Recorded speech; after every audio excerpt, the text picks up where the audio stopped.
Chapter 1044. Yu Qianqiu slowly lowered his raised arm and put the token of the Underworld Emperor into his sleeve. He had 1,000 thoughts in his mind, but he looked calm on the surface as he walked toward the city guard mansion. When he passed by Lu Lin, he tilted his head and glanced at him, saying calmly, "Come with me." "Yes." Lu Lin quickly stood up and followed Yu Qianqiu into the city guard's mansion. Thousands of soldiers knelt motionlessly outside. No one dared to stand up on their own. Sungyan Xian and Xin Yu were still in shock. Looking at Yu Qianqiu's back, they didn't dare to follow him in without permission. Yu Qianqiu's identity became the biggest question in their minds. In the main hall of the city guard's mansion, Yu Qianqiu casually set up a soundproof barrier. He turned to look at Lu Lin, who was standing with his hands behind his back in fear and trepidation. Without any preamble, he went straight to the point and asked, "Why did the Onyx army participate in Mu Bing's mission to kill me?" Lu Lin's face was pale as he said, "This subordinate doesn't know. This subordinate only received the commander's order to cooperate with Mu Bing's mission. I really don't know anything else." "Commander?"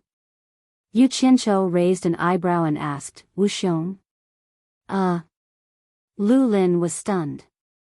He couldn't understand why the person with the Emperor of the Underworld's token would ask such an idiotic question. He paused and quickly explained, "It's not Wu Xiong from the Immortal world. It's the commander of our Onyx army, Hong Ji." Hong Ji? Yu Qianqiu immediately realized that he had made a mistake, but he didn't mind it at all. He narrowed his eyes and asked, "Does a commander have a lot of power? What rank is it in your Onyx army?"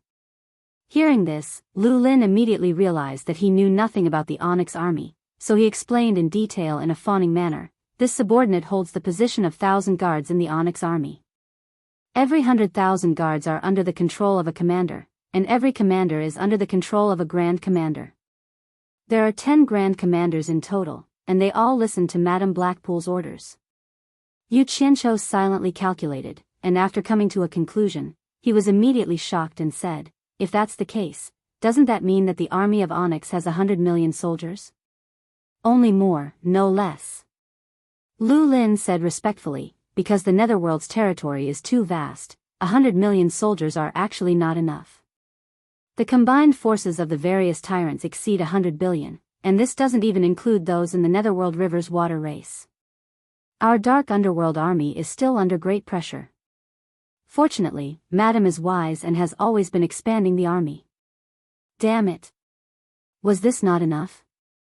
They already had 100 million soldiers, and they still wanted to expand? Yu Qianqiu was almost speechless.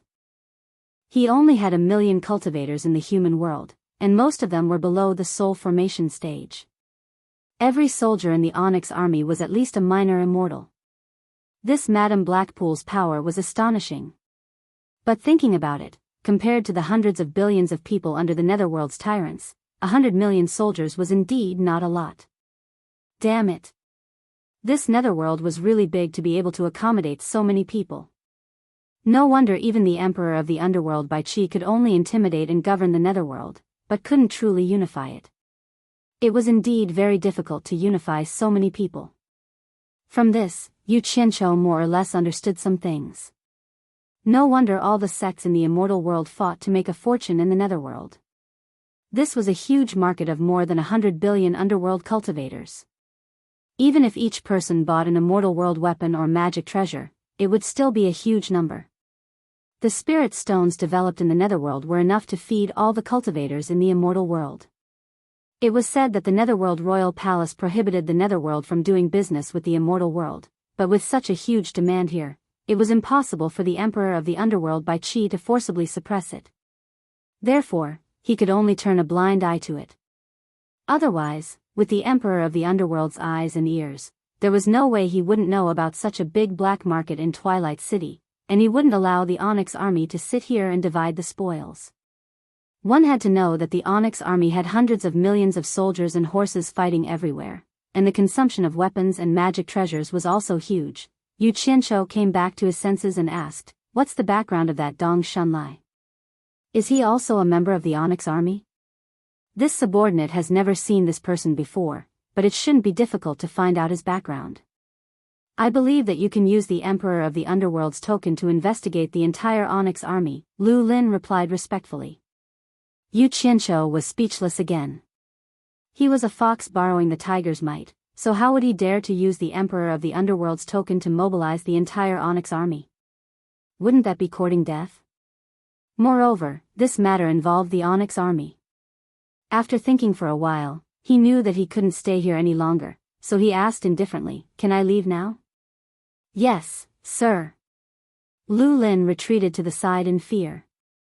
Yu Qianqiu snorted coldly, removed the soundproof barrier, and strode outside. Seeing nearly 1,000 soldiers still kneeling outside the mansion, he felt that it was even more unwise to stay here any longer.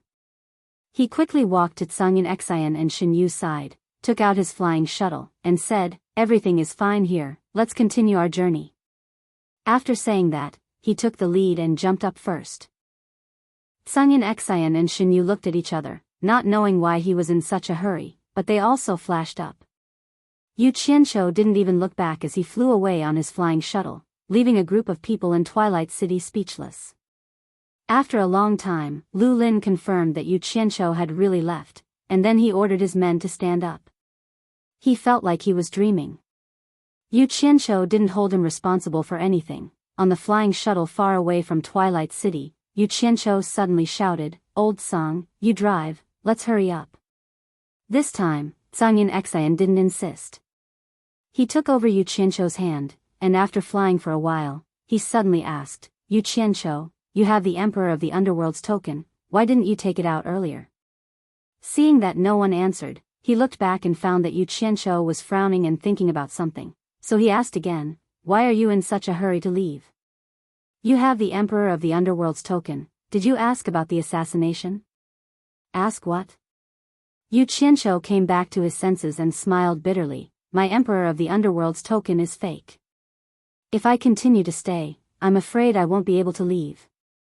Old Song, you should go as fast as you can. I'm afraid there will be pursuers if you are too late."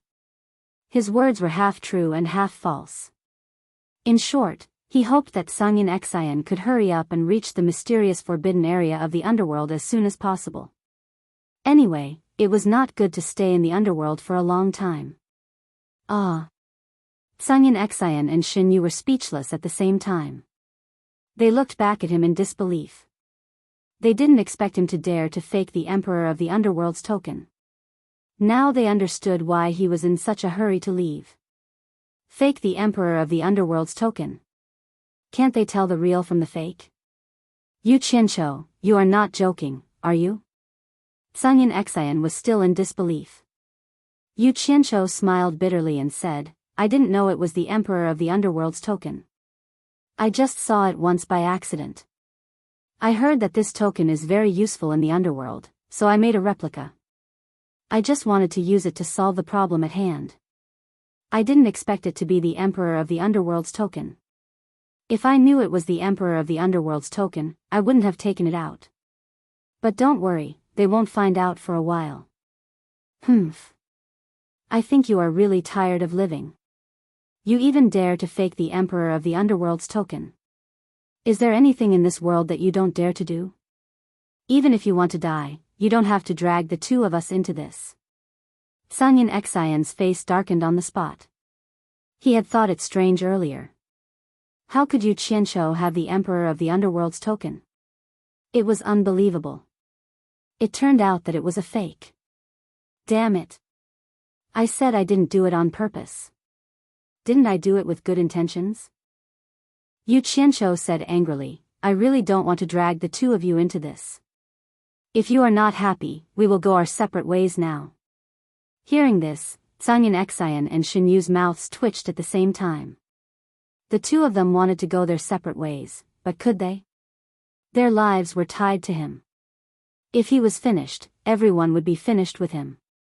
They had to think of a way to protect him. Tsangyan Xian was so angry that he didn't say anything. His face darkened, but his flying speed gradually increased to the limit that he could control. After a moment of silence, Shen Yu said weakly, "I think we should go by water. Once the fake Emperor of the Underworld's token is exposed, the army of the underworld on land will immediately cast a net to capture us. We won't be able to escape. If we go by water, at least the army of the underworld won't dare to easily track us into the underworld river. It should be much safer than on land. That makes sense. Yu Qianqiu nodded repeatedly. Sanyan Xian, who was silent with a darkened face, immediately steered the flying shuttle to change direction and quickly flew toward the underworld river. Fortunately, they weren't too far from the underworld river. Sanyan Xian flew quickly and reached the shore of the underworld river in half an hour. Yu Qianqiu put away the flying shuttle. Sanyan Xian quickly checked the surroundings and nodded to Xinyu after confirming that there was no one around. Xinyu didn't say anything and quickly transformed into his original form. He opened the clam and the other two quickly went in. The clam quickly closed and sank into the water. Xinyu swam quickly in the underworld river. His stomach was white and beautiful. Sanyan Xian and Yu Qianqiu felt a sense of security and couldn't help but heave a sigh of relief. Then, the two of them were stunned and stared at each other. In the end, it was Yu Qianqiu who tilted his head and lay down with his legs crossed. Why do you have to go to that mysterious forbidden area? I'm starting to wonder if you want to do something there. Sanyan Xian sat cross-legged and asked in a deep voice. You don't know about this. You don't know how vast the underworld is unless you go there. How can you know what's so mysterious about it if you don't go there? Yu Qianqiu rested his head on his arm and looked at him. He sighed and said, Don't you think it's a pity that you can't go there in your lifetime? Nonsense. Sanyan Xian snorted coldly. You should think about how we're going to return to the immortal realm. I only hate that the disciples of my heartless palace in Twilight City will be dragged down by you. Although he said that, he was worried about whether He Junquang would be able to successfully deliver the Jade Archive to the sect master. Sigh. Yu Qianqiu let out a long sigh and closed his eyes. Right now, he was a little worried about the people from the World Chamber of Commerce. He wanted to make a trip back to the World Chamber of Commerce. However, he remembered that he had instructed Hibiscus and Wu Lixue to contact him immediately if anything went wrong. He felt a little relieved. Just like that, the two of them were sealed inside the clam, silently moving through the Netherworld River. Fortunately, several days passed without any incident. In the forest of the majestic imperial harem of the Netherworld Royal Palace, the sound of something rolling could be heard from the pavilion that stood quietly. A few large fireflies were crawling on the windowsill. Inside the window, a black wooden rocking chair had been placed next to the window. The white-robed scholar was lying on it, rocking slowly. He appeared to be at ease, his eyes slightly closed as he faced the window. If the night sky outside was filled with beautiful stars and a bright moon, he would probably open his eyes and slowly enjoy the view. However, the sky outside was forever black. There was really nothing to enjoy. With a flash of silver light, the 1,000 soldiers in silver armor appeared, floating outside the window and looking at him. The rocking chair was still rocking slowly. The scholar asked through the window sill without opening his eyes, You're here. How's the investigation going? I've investigated. That Yu Qianqiu is indeed holding the Emperor of the Netherworld's order carved from the Netherworld wood. The 1,000 soldiers in silver armor frowned and said, It's strange. How did the Emperor of the Netherworld's order fall into his hands? Could it be that you carved more than 2 sides of the Emperor of the Netherworld's order? Or someone secretly cut down the Netherworld wood in the Netherworld forest and made an imitation? But that's not right. The Netherworld wood is hard and difficult to cut. It has branches but no leaves, so it's easy to count. I've already checked once, and there's no damage at all. The scholar rolled his eyes and said indifferently, Let's put this matter aside for now. Why did the army of the Netherworld of Twilight City get involved in the assassination of Yu Qianqiu? Have you found out? I can't find out for now. Several important clues have been cut off. The 1,000 soldiers in silver armor flashed into the attic, walked to the back of the rocking chair and gently shook it. He explained, Mu Bing is dead. No one saw with their own eyes who killed him. And those who participated in the assassination were all killed by a Shiro Yunxin in a fit of rage. The captain of the 1,000 guards, Lu Lin, died the day after Yu Qianqiu left. The commander of Lu Lin, Hong Ji, also died. The reason was that they committed suicide to escape punishment after offending the emperor of the Netherworld's order. Committing suicide to escape punishment? The scholar's eyes slowly opened, gleaming with a bright light. Then, he slowly closed his eyes again. At the same time, the 1,000 soldiers in silver armor suddenly felt that the rocking chair was as heavy as 10,000 kilograms. It suddenly stopped rocking, and he couldn't move the rocking chair anymore. He was slightly shocked, knowing that the seemingly indifferent scholar was angry. "Do you believe that it was suicide to escape punishment?" The scholar asked indifferently. The rocking chair could be rocked again, and the goo-goo sound of rolling back and forth sounded in the attic again. Of course not. The 1,000 soldiers in silver armor rocked the rocking chair, and the corner of his mouth curled up into a cold smile. "I quickly ordered the network to comb through the whereabouts of these people, and finally found some clues. The one who assassinated Yu Qianqiu was an early-stage emperor of the Netherworld, and he was a subordinate of the king of Black Mountain." "You mean that the Black Mountain and the army of Dark Hell are in cahoots?" the scholar asked indifferently. The 1,000 soldiers in silver armor shook his head slightly. "That's nothing. I'm worried that the Black Mountain, the army of Dark Hell, and the Immortal Palace in the Immortal World are in cahoots." "Are they plotting something?" the scholar said sarcastically. "Even if I give the Underworld Palace to them, can they keep it under control?" The 1,000 soldiers in silver armor chuckled and said, "The matter is not confirmed yet. I have already sent people around the Black Mountain to investigate in secret. If this matter really has something to do with the Black Mountain, I believe it won't be long before we find out if the three parties are in cahoots." The scholar let out a nasal sound. His handsome face had a serene expression, as if he had fallen asleep.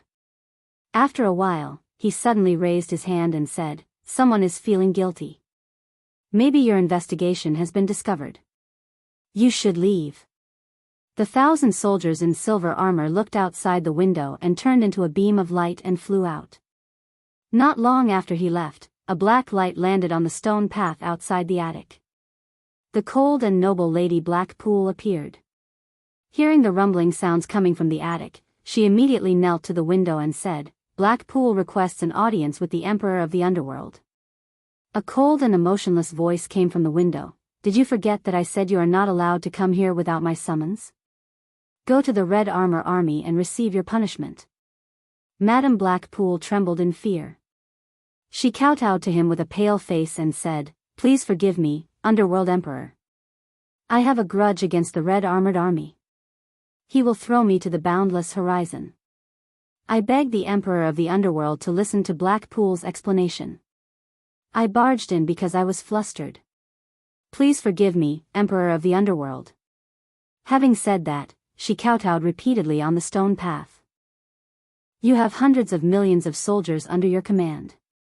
You are second only to one and above tens of thousands. What can make you flustered?" The voice drifted out from the window. "I'd like to hear it. If your explanation can't satisfy me, you should go to the endless sea. Come up. Thank you for your mercy, Emperor of the Underworld." Lady Blackpool crawled up hastily. The mark on her forehead was still there.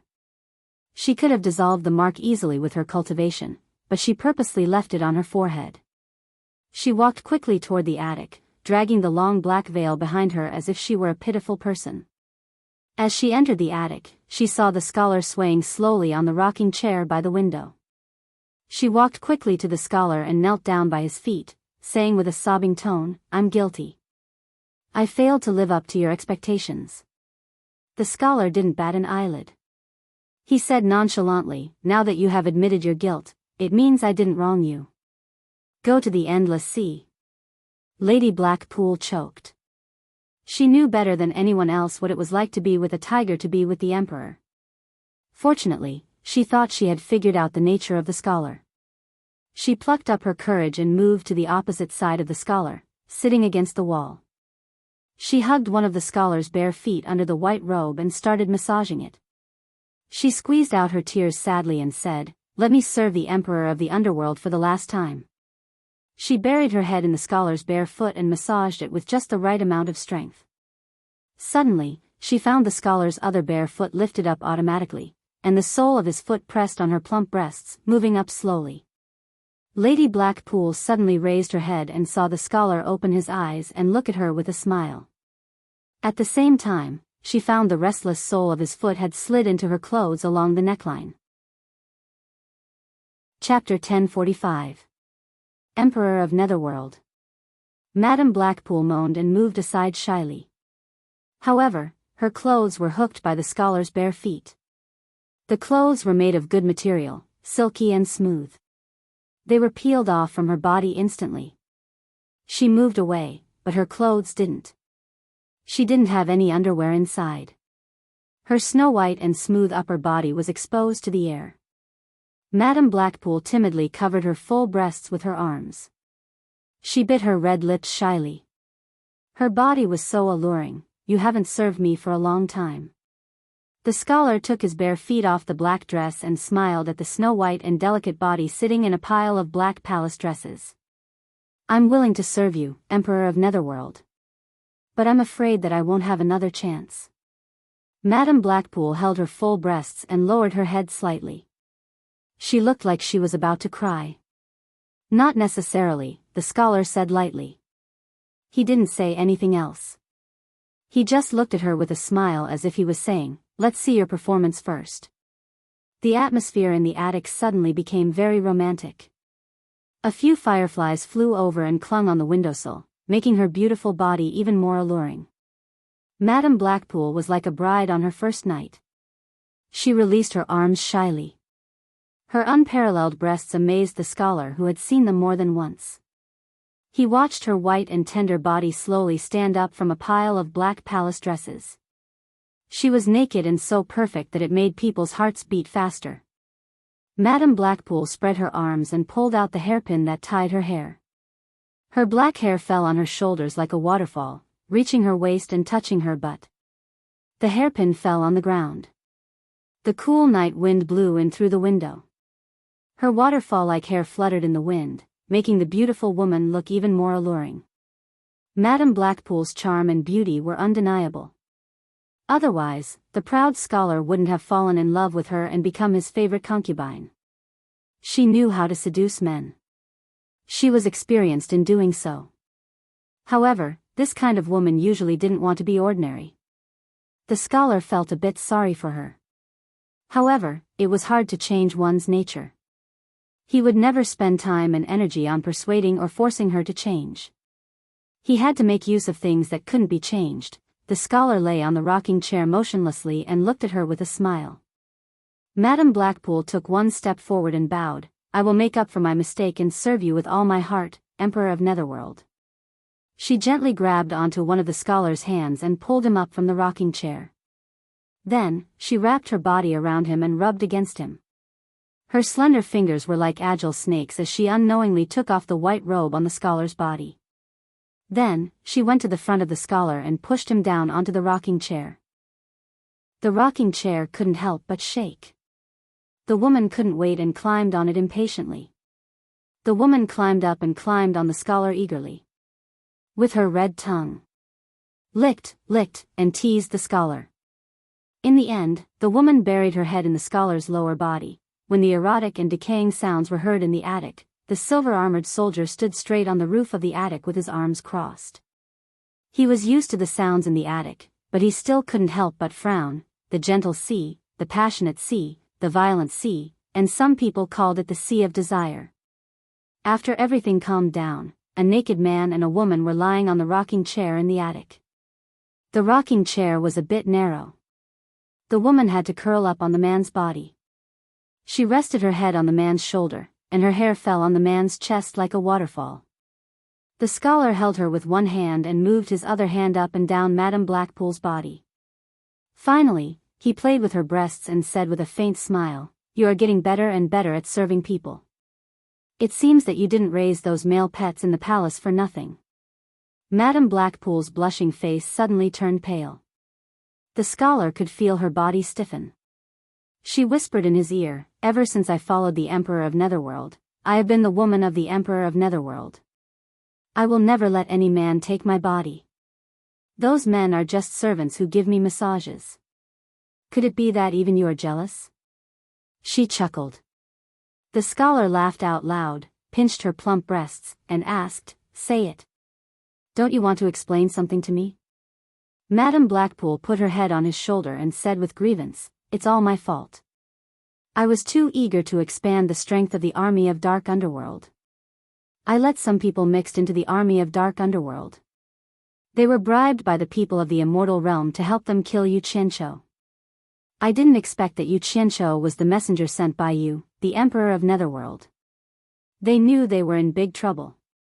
When I sent people to catch them, they committed suicide because they were afraid of you, the Emperor of Netherworld. That's too easy for them. However, it was because I didn't teach them well that the identity of the messenger sent by the Emperor of Netherworld was exposed. That's why I came here to beg for forgiveness. I forgot about the order given by the Emperor of Netherworld. Someone had secretly told her about murdering Yu Qianqiu, but she had just casually ordered her subordinates to do it and didn't take it seriously. She had almost forgotten about it in the blink of an eye. After all, Yu Qianqiu was just a nobody to her. He was just an actor who was appointed by Jean Tai to sing and compose music. He was no different from one of her male pets. She didn't care about him at all. So what if he was killed? However, she was shocked when she heard that the token of the Emperor of Netherworld was in Yu Qianqiu's hands. She wasn't afraid of the messenger who was involved in the assassination of the Emperor of Netherworld. Yu Qianqiu didn't reveal his identity. It could be explained to the Emperor of Netherworld as a misunderstanding.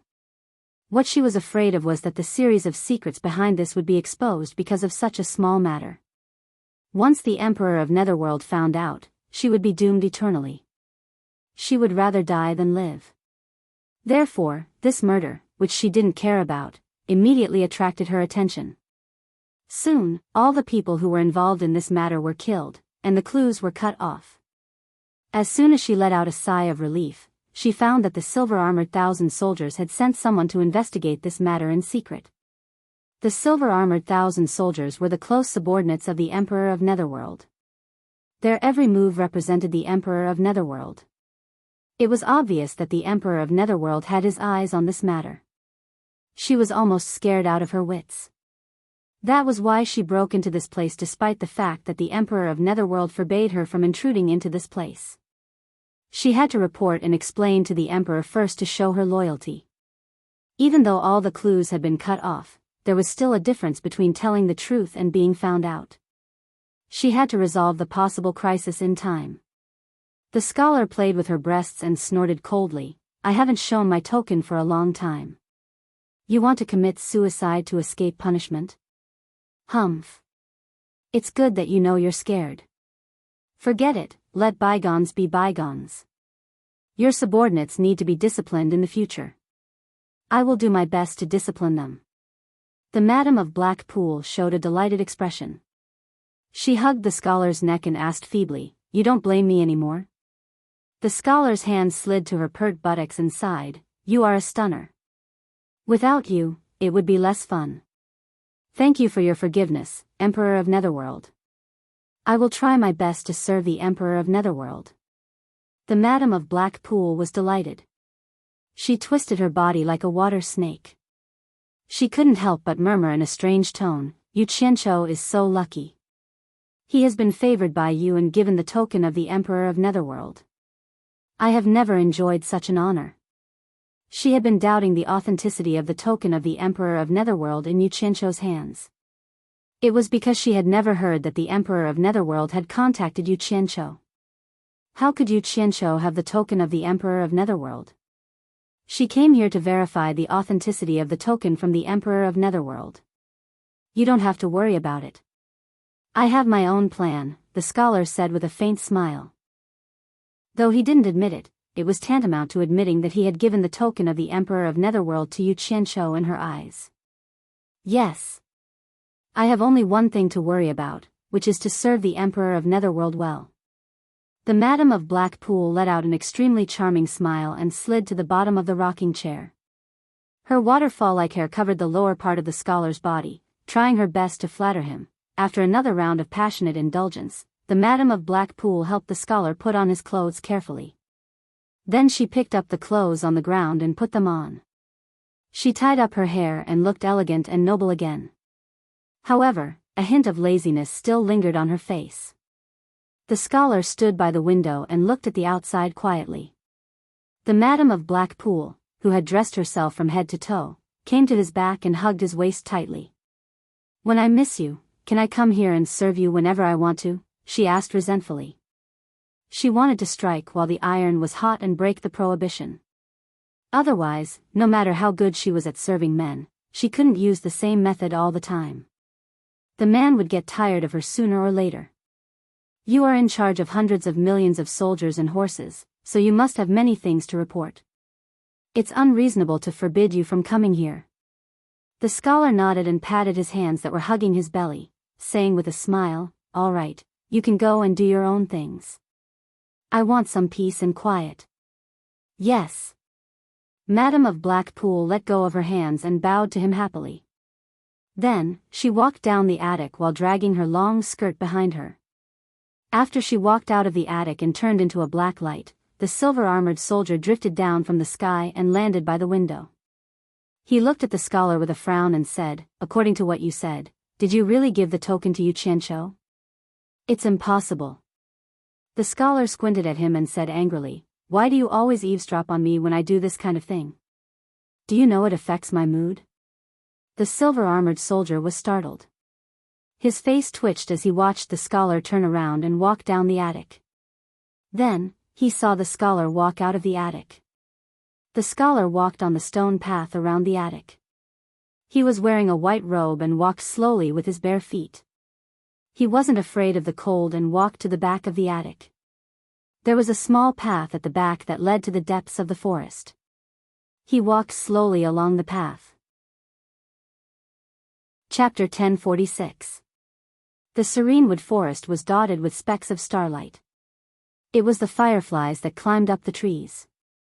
The moment the scholar stepped onto the forest path, 2 fireflies flew out from the trees, dancing and crisscrossing in front of him, illuminating the path ahead. The scholar trailed behind the 2 balls of light, walking at a leisurely pace, complementing his scholarly attire. The serene wood forest wasn't that big. After the 2 fireflies slowly led the way for several hundred meters, they finally reached the end of the path. The path ahead suddenly opened up, and an exquisite little white courtyard appeared. The 2 fireflies quickly flew over, landing on the roof. There were already many fireflies resting there. The little courtyard was surrounded by white jade walls, and the house was made of white jade. The walls weren't even as tall as a person, and an adult could see everything inside at a glance. There was a door on the walls, but there was no door panel to block it. The scholar stepped onto the threshold with his bare feet, looking at the courtyard that was covered with fine and smooth black sand. Although it was black in color, it was extremely clean and tidy, causing one to not have the heart to destroy it. His outstretched foot shrank back, and hearing the wang wang sound coming from inside, he immediately smiled bitterly. "Can I come in?" "Don't come in if there's nothing important." A clear and faint voice mixed with the humming sound. "Then I'd better come in." The scholar shook his head helplessly, his outstretched foot paused for a moment. Finally, he steeled his heart and stepped on the fine and soft black sand, taking 1 step at a time as he walked in. On the left side of the courtyard, under the porch, a black-robed woman with shoulder-length hair and half of her face covered by a black veil was turning a stone mill. The wang wang sound came from the stone mill. There were several fireflies climbing up the porch's pillar, illuminating the masked woman's actions. Under the groove of the stone mill, there was a silver urn. Fine and even black sand was sliding down from the groove, rustling as it flowed into the silver urn. On top of the stone mill, there was a fist-sized feeding hole. The masked woman pushed the stone mill with one hand, while the other hand held a few black divine-grade spirit stones. From time to time, she would put a piece into the feeding hole. Usually, most people grind beans, and what they grinded was tofu, but what she grinded was spirit stones. She didn't know what to call the fine black sand she grinded. But one thing was for sure, since it was able to grind a divine-grade spirit stone into fine sand, it was most likely not an ordinary grindstone. The scholar left a trail of footprints on the fine sand. He walked to the porch and turned his head to look at the masterpiece he had created. He stared at it for a while, as if he was trying to figure out something. In the end, he shrugged his shoulders to no avail.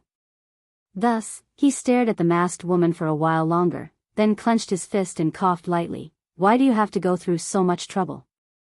I can make as many of these things as you want. Are you trying to start a conversation? The masked woman didn't even look at him. She frowned and said, "There's an obscene aura on your body. If you do that kind of thing again, you're not allowed to enter my door for 3 days. You can even smell it?" The scholar raised his hand to his chest and sniffed, but didn't smell anything unusual. He smiled wryly. "I purposely walked over slowly to get rid of the smell on my body, but I didn't expect." He suddenly paused, looking back in the direction of his little house. In fact, it wasn't far from this courtyard, only a few hundred meters away. Although the masked woman's cultivation wasn't high, it shouldn't be hard for her to hear that kind of unscrupulous and unrestrained moans. He turned around and coughed lightly. "Don't tell me you heard it already?" That woman screamed so loudly, it's hard not to hear it. But this has nothing to do with whether I heard it or not. There is indeed that kind of obscene aura on your body. If I smell it too much, it will affect my divination ability. If it's serious, my divination ability might even disappear. Be careful in the future. The masked woman said with indifference. That kind of erotic matter was tasteless to her, like chewing wax. So it's like that. The scholar's expression turned solemn, nodding his head. "I'll remember it." The masked woman added another piece of divine-grade spirit stone into the stone mill's feeding port, pushing it at a steady speed, speaking in an indifferent tone. "Don't beat around the bush. If you have something to say, just say it." "What do you want from me?" The scholar stood in the corridor with his hands clasped behind his back. After a moment of silence, he slowly said, "I personally carved 2 Netherworld Emperor's tokens. Other than the one I have on me, I gave the other one to you." The masked woman suddenly stopped pushing the stone mill, and the humming sound disappeared. The scholar, who was paying attention to the masked woman's expression, thought he hit the nail on the head, but then he saw the masked woman bend down and pick up the silver urn on the ground. It turned out the urn was filled with fine black sand. The masked woman picked up the urn, glanced at the scholar, and asked, "Why didn't you say it?" The scholar choked on his words. He watched as the masked woman walked down the corridor, slowly walking to the corner of the courtyard with the urn in her arms. She reached into the urn and picked up a handful of fine black sand, sprinkling it over the courtyard. The scholar rubbed his forehead, feeling a little helpless. "Did you give away the token I gave you?" "Yes." The masked woman slowly stepped back as she sprinkled the fine black sand. "Can't I give it away?" "No, I never interfere with anything you do." The scholar's eyes flickered, staring at the masked woman's back. "But I also know you don't easily interact with strangers. I just want to know, why did you give it to Yu Qianqiu?" "Yu Qianqiu?" The masked woman was startled, her hands stopped moving. She recalled the native with a head full of pigtails she met in the underground palace in the human world, a very strange native. She had divined for him once and discovered that the native was actually someone who had died twice but was still alive. She wanted to clearly divine how he had died, but in the end, she couldn't see through him. She wanted to divine his future, but she still couldn't see through him. Even his cultivation couldn't be seen through. She could only guess his name, that he was a person full of mysteries. As far as she could remember, she had only met 3 people whose fates she couldn't divine. However, these 3 people all appeared in the human world where she was trapped, and they all happened to be very close to each other. One of them was Bai Changchun, who had killed the 2 generals of the underworld who were protecting her. The other one was the native with a head full of pigtails. His name was Yu Qianqiu. She had a deep impression of him, so she remembered him as soon as this name was mentioned. However, she didn't give the token of the underworld emperor to Yu Qianqiu, who had a head full of pigtails, and she couldn't give the token of the underworld emperor to a person she couldn't figure out. When she entered the cave of the Nine Nether, she suddenly found an extraordinary female ghost cultivator. She peeped into her fate and found that the future of this female ghost cultivator was unbelievable. This female ghost cultivator was destined to be helped by a benefactor, who would help her achieve an extraordinary future. She wanted to find out who her benefactor was, who could help her achieve such a great achievement, but she couldn't find out who that benefactor was. This was the third person she couldn't divine as far as she could remember. That was why he gave the token of the Underworld Emperor to her after he had glimpsed a trace of the fate of the female ghost practitioner. He hoped that he could help her in the future so that they could form a good relationship. After she gave the token of the Underworld Emperor to the female ghost cultivator, she suddenly found that someone seemed to be watching her. She vaguely sensed that the person should be the benefactor of the female ghost cultivator, but she couldn't find out where he was. Now, hearing the scholar say that the token of the Emperor of Underworld she gave to the female ghost cultivator was in the hands of Yu Qianqiu, she suddenly realized something. Maybe the third person whose fate she couldn't peek into didn't exist at all, but one of the two people she had met earlier. In this case, the benefactor in the female ghost cultivator's fate was about to be revealed. It should be Yu Qianqiu with a head full of braids. If he could help the female ghost cultivator achieve such a great achievement, wouldn't his future achievement be even higher? The veiled woman's eyes were full of surprise and doubt, and a hint of excitement flashed in them. She murmured, "I finally found you." This veiled woman was none other than the saintess of the underworld who had met Yu Qianqiu in the human world. The scholar silently observed the expression on her face. Since the first time he saw her walk out of the boundless, mysterious, forbidden area, this was the first time he saw her calm face reveal excitement. This woman had always been meticulous in everything and had helped him greatly time and time again.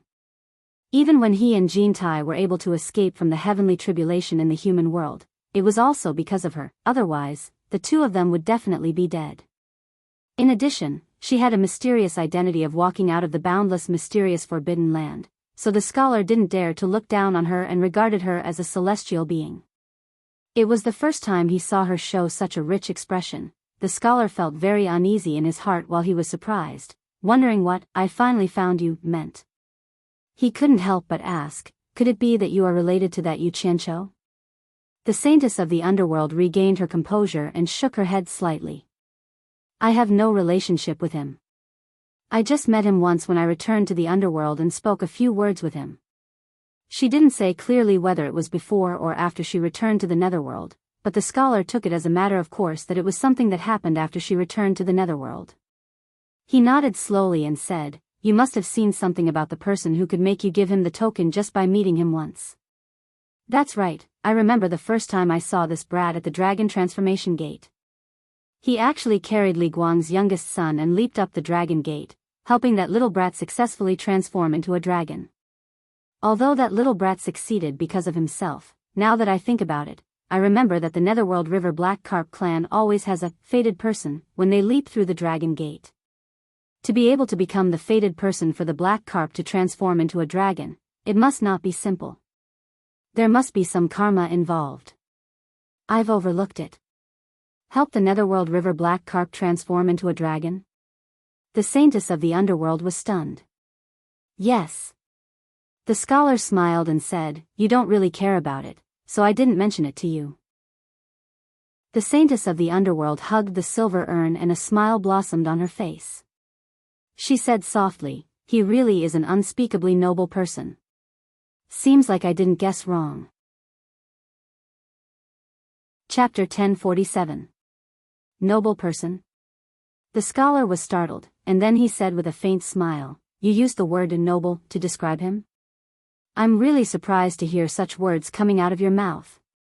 The saintess of underworld glanced at him, and then she grabbed the black sand from the silver urn and carefully sprinkled it on the ground in the yard. She quietly sprinkled handfuls after handfuls of black sand, but when the black sand fell to the ground, it made a rustling sound, breaking the silence. Seeing the saintess ignore him, the scholar smiled bitterly and looked behind him.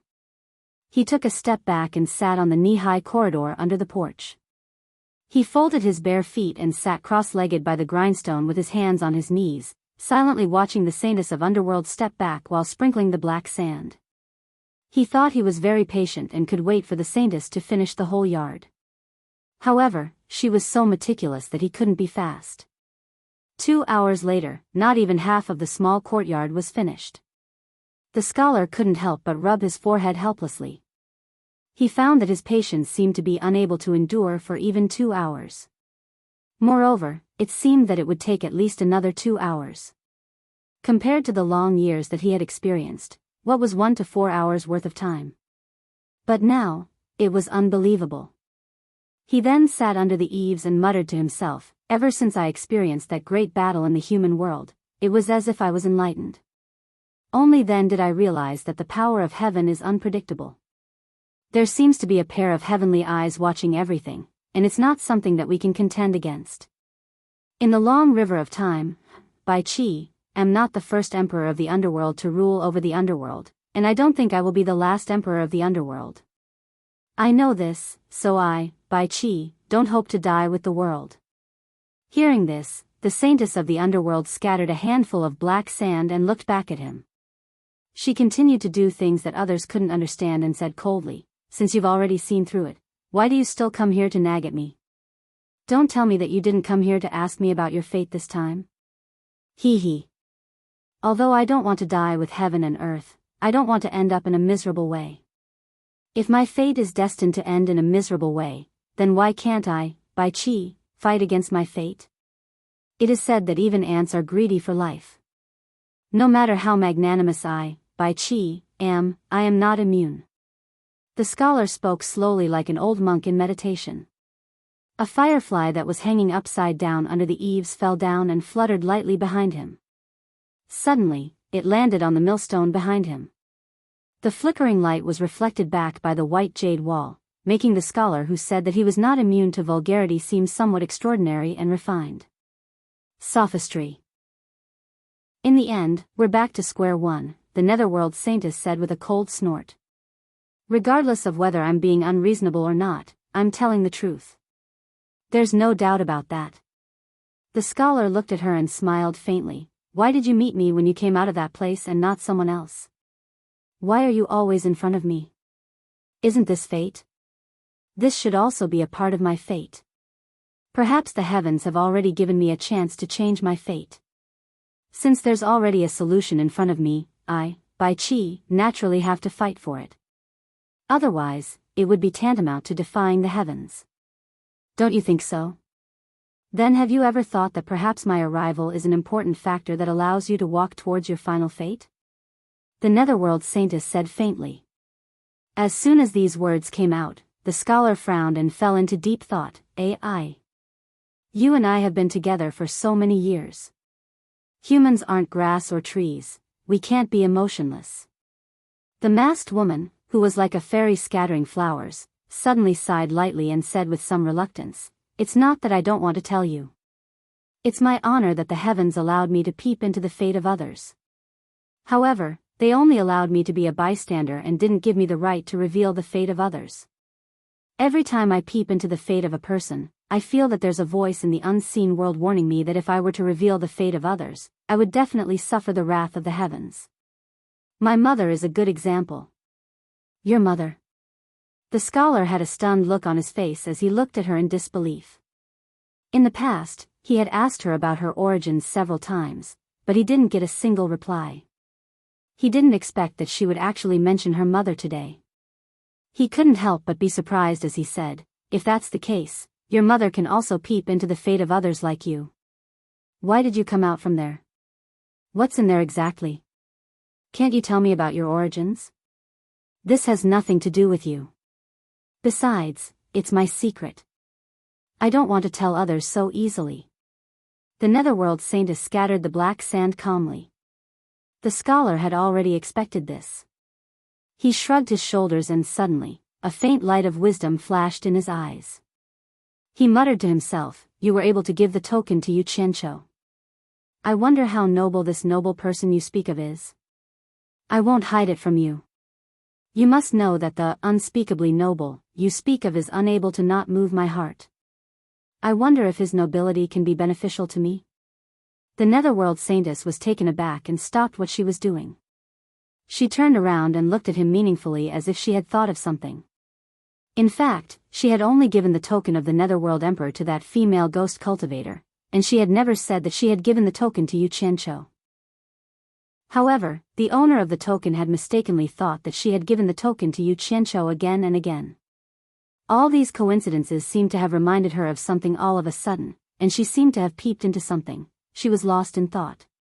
The roulette of fate had never stopped its operation.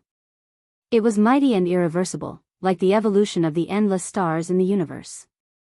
It was complicated and mysterious, and could only be described as the general trend. As a bystander, she could see a little bit of it, but she could only obey it. She didn't have the right to reverse it. If she tried to change something by force, it would be useless. Nobody could reverse the evolution of the endless stars in the universe. If she didn't follow the trend, she would be crushed into powder. Having figured this out, she didn't want to tell the scholar the truth that she hadn't given the token of the Netherworld Emperor to Yu Qianqiu. Seeing her in a daze, the scholar asked curiously, "What's wrong? Did I hit the nail on the head?" His eyes flickered. He was eager to know the answer, but he knew he couldn't force her. He could only look forward to it.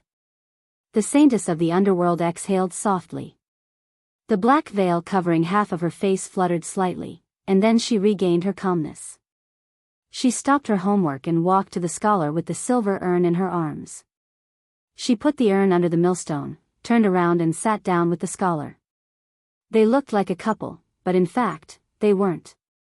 The scholar was taken aback again, showing a rare expression. It was the first time he had sat so close to her. He couldn't help but tilt his head and look at her face rudely. She had a bright and full forehead full of wisdom, smoky eyebrows that looked like distant mountains, and a pair of bright eyes under her long eyelashes that were as calm as the autumn water, but sometimes they sparkled, as if she could see things that others couldn't. The black veil rested on the bridge of her nose, and the tempting lips under the black veil could be vaguely seen. "I dare to bet that if you take off the black veil on your face, you will definitely be a rare beauty." The scholar snickered. The saintess of the underworld turned around and stared at him coldly. "My father took off my mother's veil because he made a bet with someone. In the end, he died a horrible death and could never be reincarnated." "Why? Do you want to give it a try?" The scholar couldn't smile anymore. It was as if someone was strangling his neck, and he looked to the front in embarrassment. "There are 3 types of people in this world whose fates I can't see. Firstly, I can't see my own fate. Secondly, there are almighty beings who can completely control their own fate. Thirdly, there are people whose fates are unpredictable and full of unpredictability." The saintess of the underworld suddenly said these words out of the blue. The scholar was taken aback, and then he said solemnly, "There are people in this world who can completely control their own fate? Could they be experts from the immortal realm?" The saintess of the underworld shook her head slightly and said, "The so-called people who can completely control their own fate are not people who can get rid of all shackles and do whatever they want. The universe is vast and full of unknown changes. It is an eternal mystery that includes everything. It is right above our heads, silently watching our every move. It is the heavens that we speak of. All those who go against the heavens will be mercilessly crushed into powder. Therefore, there are almighty beings who want to follow its trajectory and follow the path it leads. They want to pursue immortality like the stars in the universe, and so this path is called the Heavenly Tao. However, there are very few cultivators who can truly step on this path. But once they follow the footsteps of the Heavenly Tao, their cultivation may advance by leaps and bounds, leaving everyone else in the dust. Those who step on the Heavenly Tao will be brilliant and dazzling, and their fates are not something I can see. Of course, the Heavenly Tao is hard to find, and it is extremely difficult to follow the footsteps of the Heavenly Tao forever. We don't know where the end is, and we will most likely get lost on this long journey. I don't know if anyone can walk to the end." "Heavenly Tao?" The scholar gasped in awe. The vast domain that he had never touched suddenly appeared in front of him, and he suddenly felt so small. He couldn't help but raise his head to look at the pitch-black night sky. After a long time, he slowly let out a breath and said with a bitter smile, "You suddenly told me this. Could it be that you want to tell me that Yu Qianshou is a person who has stepped on the heavenly Tao? Him? No. The saintess of the underworld shook her head with certainty and said, he is the last of the 3 types of people I mentioned. His fate is unpredictable and full of variables. I want to peek at it, but I am dazzled. His fate gives me a messy feeling. True and false are mixed together, making me feel dizzy and uncomfortable, and even nauseous to the point of wanting to vomit. I can't sort it out at all, and I'm afraid that even he himself is at a loss and is messing around without knowing why. Chapter 1048. The scholar nodded his head in amazement. To think that someone can have such a fate. It's not an exaggeration to say that fate is unpredictable and full of variables. But then again, it must be extremely rare for someone to have such a fate. Can we say that this is a person with a special fate? The netherworld saintess nodded her head and said, there is a saying that this kind of person is someone who makes a living in the cracks of the heavenly Tao. It is equivalent to giving him a different path from ordinary people and letting him live or die on his own. It's just a matter of whether he can walk to the end. It is unknown whether this kind of person is favored by the heavenly Tao or abandoned by the heavenly Tao. No one can say for sure what is going on. It is precisely because of this that it is full of variables. The scholar didn't know whether to laugh or cry. He said, but you gave the token to such a person. According to what you said, how can he be considered a noble person? Could it be that you want to see if he can walk to the end? The netherworld saintess thought for a while and didn't reveal that she didn't give the token to Yu Qianshou. She only said indifferently, I am just saying. Whether he is a noble person or not is relative. I am just guessing if someone like him, who makes a living in the cracks of the heavenly Tao, can pull some people whose fate is already fixed to another fork in the road of fate. The smile on the scholar's face gradually froze. He squinted his eyes at her and said, you are saying that he can change my fate? He suddenly faintly guessed that the reason why she said these words to him for the first time was to tell him that his fate would not be any better in the future. As for Yu Qianshou, because he lived in the cracks of the heavenly Tao, because he had no fate to speak of, he could not abide by the rules of the game. He could do things that others could not, such as changing the fate of others. Although he didn't know if the fate he changed was good or bad, as she said, it was only relative whether he was a noble person or not. Therefore, he deduced that those who were bad to Yu Qianshou would naturally return the favor.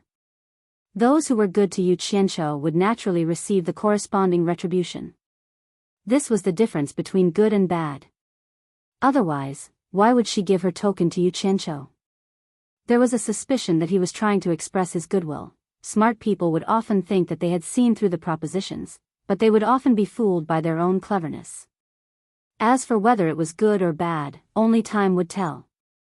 At the very least, that was what the scholar was certain of at the moment. The saintess of the underworld abruptly stood up and turned around to pick up the silver urn. Frowning, she said, I've already told you that I can't peek into his fate. This is your own wild guess. All right. You've been bothering me for a long time. It's time to go. The scholar put down his leg and stood up as well. He opened his mouth as if he wanted to say something, but when he thought about the other party's habits and temper, he knew that it would be futile to ask anything else since she had already asked him to leave. Immediately, he moved to the outside of the wall in a flash. Seeing that she was doing that boring thing again, he couldn't help but shake his head and leave. Strolling along the small path in the forest, the scholar raised his head and lowered his head from time to time. His feet were bare, and he seemed to be thinking about something while sighing. Unknowingly, he had returned to the side of his pavilion. Then, he turned around and looked in the direction he had just come from. His gaze became firm as he quickly walked back into the pavilion. When he arrived at the window upstairs, he rhythmically knocked on the windowsill. A silver light flashed, and 1,000 silver-armored soldiers appeared outside the window, waiting for orders. The scholar muttered to himself as he slowly ordered, immediately investigate the whereabouts of Yu Qianshou. Report back to me as soon as possible. The silver-armored soldiers were startled for a moment.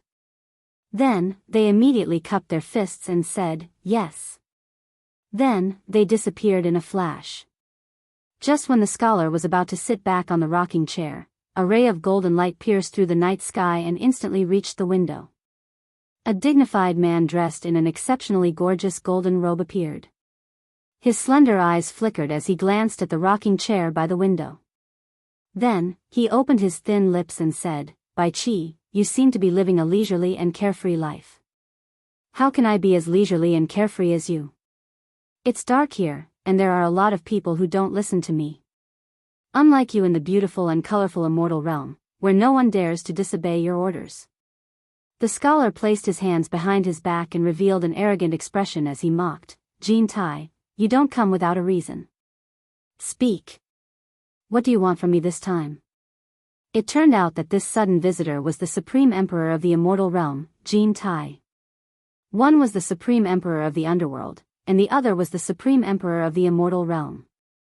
The scene of the two meeting was not something that ordinary people could see. "It's a meeting between old friends, no need to be so harsh," Jin Tai said with an expressionless face. "When you came to my immortal palace, I welcomed you with open arms. How can I block a guest outside the window like you did?"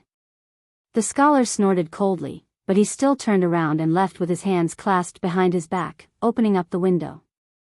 Jin Tai teleported and appeared inside the window.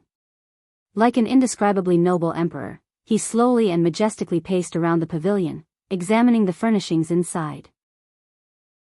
He shook his head slightly and said, "It's still those rotten things, old-fashioned furnishings. As the Supreme Emperor of the Underworld, why do you have to live such a simple life? No matter how simple and plain you are, in the eyes of others, you are still the Emperor of the Underworld, Bai Qi, who slaughtered millions of living beings in the Underworld. No one will say anything good about you. A king should act like a king, and you can't lower yourself. A rotten thing?" The scholar waved his hand disdainfully, revealing an unreasonable look as he said, "Don't tell me that everyone has to be like you, sitting on a golden lump, lying on a golden lump, even sharing a bed with a woman is on a golden lump. Aren't you bored out of your mind? A tasteless guy like you doesn't deserve to point fingers in front of me. Of course, it's a little simple, but it can't be compared to you. Every day, there are a lot of people singing your praises in your ears, and there are groups of beautiful singers surrounding you to serve you. You live like a local tyrant in the world. I really admire you. Groups of beautiful singers surrounding me, but they can't be compared to you. You have a beautiful woman like Hei Qi to serve you. Why don't we change our tastes? I'll give you a group of beautiful singers, and you give me Hei Qi a group of beautiful singers for you. You won't lose anything." Jin Tai clasped his hands behind his back and looked at the complicated files on the shelf. Although he was joking, his expression and tone were still harsh and cold. It seemed like he was not born to joke. "Do you think everyone is as perverted as you?" The scholar rolled his eyes and suddenly sneered, "It's not that I can't change it. I don't need those rotten things that you have been spoiling and trusting. However, I am a little interested in Ji Wu. Why don't you give Ji Wu to me, and I give you Hei Qi? What do you think?" Hearing this, Jin Tai slowly turned around and stared at the scholar for a while. Then, he nodded, "All right, but not now. When I'm tired of playing with her, I'll change my tastes with you." If someone were to hear that the exalts of the immortal world and the exalts of the netherworld were actually discussing such a dirty deal, what would they think? They would probably feel ashamed of their own inferiority since they could even exchange their own women at any time. Especially Ji Wu, who was about to be married. If she knew about this conversation, how would she endure it? The scholar's mouth twitched and revealed a defeated expression. He waved his hand and said, "No wonder even your name has the word Tai in it. You are simply a natural pervert. Speak. What do you want from me?" "Nothing, I just suddenly wanted to see you." Jin Tai met the other party's sarcastic gaze and said without a change in expression, "There's something I don't understand. How could a lowly pawn of my immortal world receive the favor of a dignified netherworld emperor like you and even give him the netherworld emperor's token? You didn't even give it to that woman Hei Qi. Also, the army of Onyx and that person from the immortal world called Mu Bing worked together to kill that pawn. Why do I feel that this matter is a bit strange? He is also a small character, so how could he mobilize the army of Onyx? Is it related to my external affairs commander? This happened in your territory, and with your influence. Don't tell me you didn't investigate the inside story. You and I have an agreement. In order to maintain our respective rule over the two worlds, we must exchange what we need. So, I hope you can be honest with me. The scholar looked at him with a smile, but countless thoughts were running through his mind. This fellow was cunning and vicious, and could even be said to be inhumane. He had already experienced this before. Some things could be said, but there were also things he absolutely couldn't let the scholar know. The theory of fate involving the saintess of the underworld naturally couldn't be leaked. Otherwise, only the heavens knew what would happen. What are you laughing at? Could it be that you're behind this? Jean Tai's slender eyes narrowed into slits, flashing with a cold light like that of a venomous snake. I just find it strange. With your arrogant eyes, why would you pick a pawn like Yu Qianqiu to make a song? You even specially issued a decree, so how could I not be interested? The scholar sighed. It just so happened that I met that brat at the dragon transformation gate. I looked at him from left to right in the dark and felt that it wasn't your style. Since you, Immortal Emperor Jean Tai, wanted to praise him, how could I, Bai Qi, stay idle? Thus, I asked someone to secretly give him a token. However, I reckon that even he didn't know that it was my Emperor of the Underworld's token. When he took it out, he was probably dumbfounded. Hee. It just so happens that I'm also bored. I want to see how that brat will behave in the future. After giving a bunch of reasons, he added in his mind, surnamed you brat, I spent a lot of effort to help you, so you should be thanking me in the future. Otherwise, with this old fox's viciousness, you'll be dead for sure. So that's what happened. Jean Tai's slender eyes slowly opened. He believed what the scholar said. With the other party's usual style of arguing with him, it wasn't strange for him to do such a thing. It would be strange if he didn't ask about it. He coldly snorted, ridiculous. Only someone like you, who doesn't care about your status, would do such a ridiculous thing.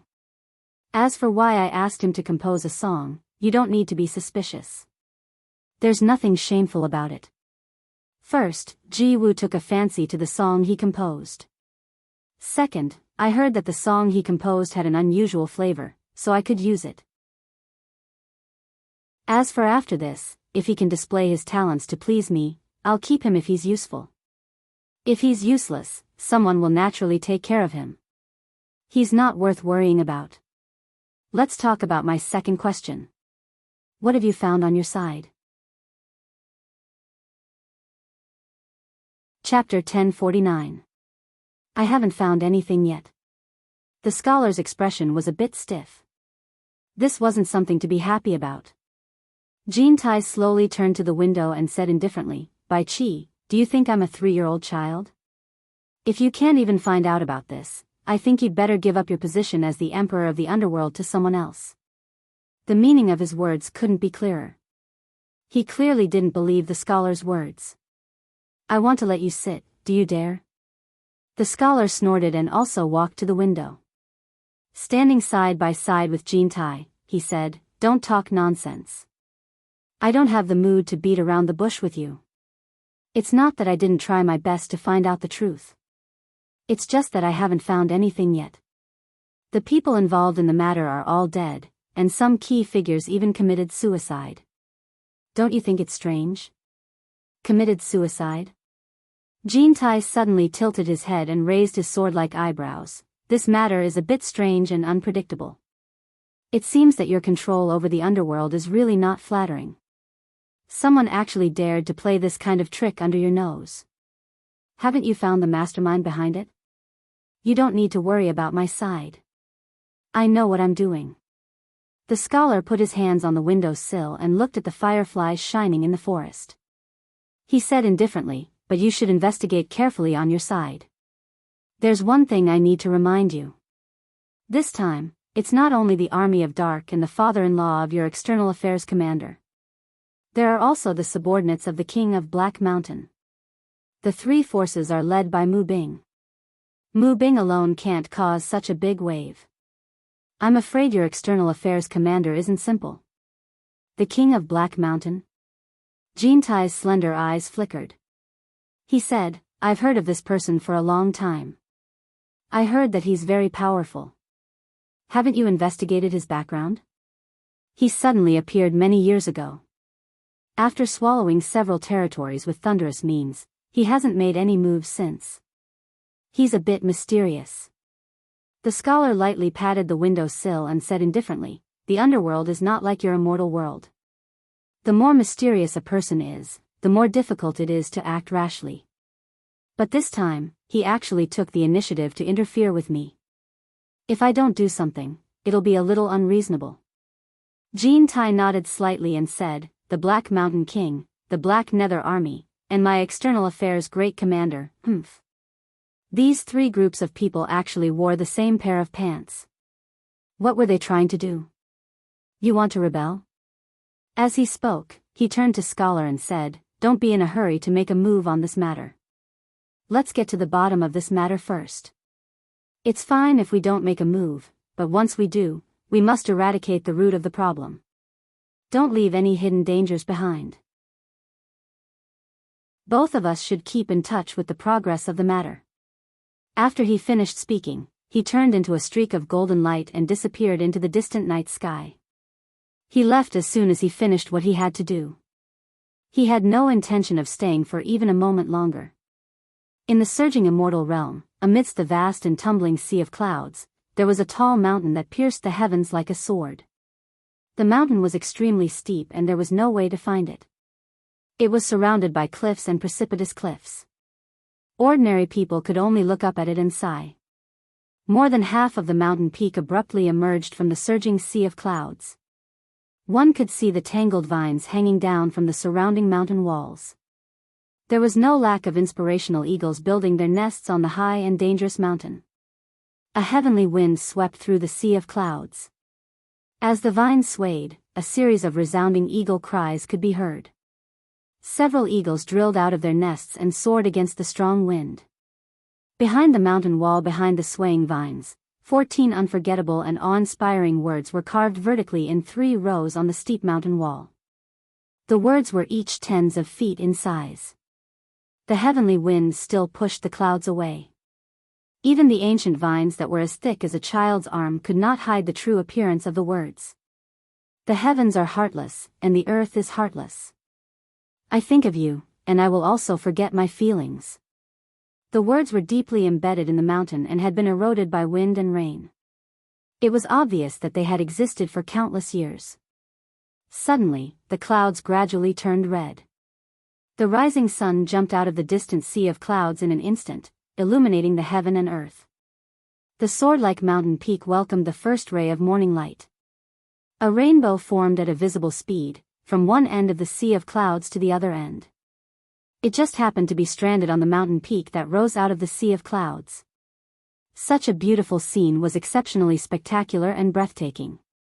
It was a wonder of heaven and earth that could not be replicated. This mountain was called the Grave of Love. It implied that it was a grave that buried love. It could be said to be famous in the celestial world. It was the solitary cultivation place of Wang Qing, the leader of the Heartless Palace, the #1 sect in the celestial world. In other words, only Wang Qing cultivated in the entire Grave of Love. The other people of the Heartless Palace did not dare to share it with him.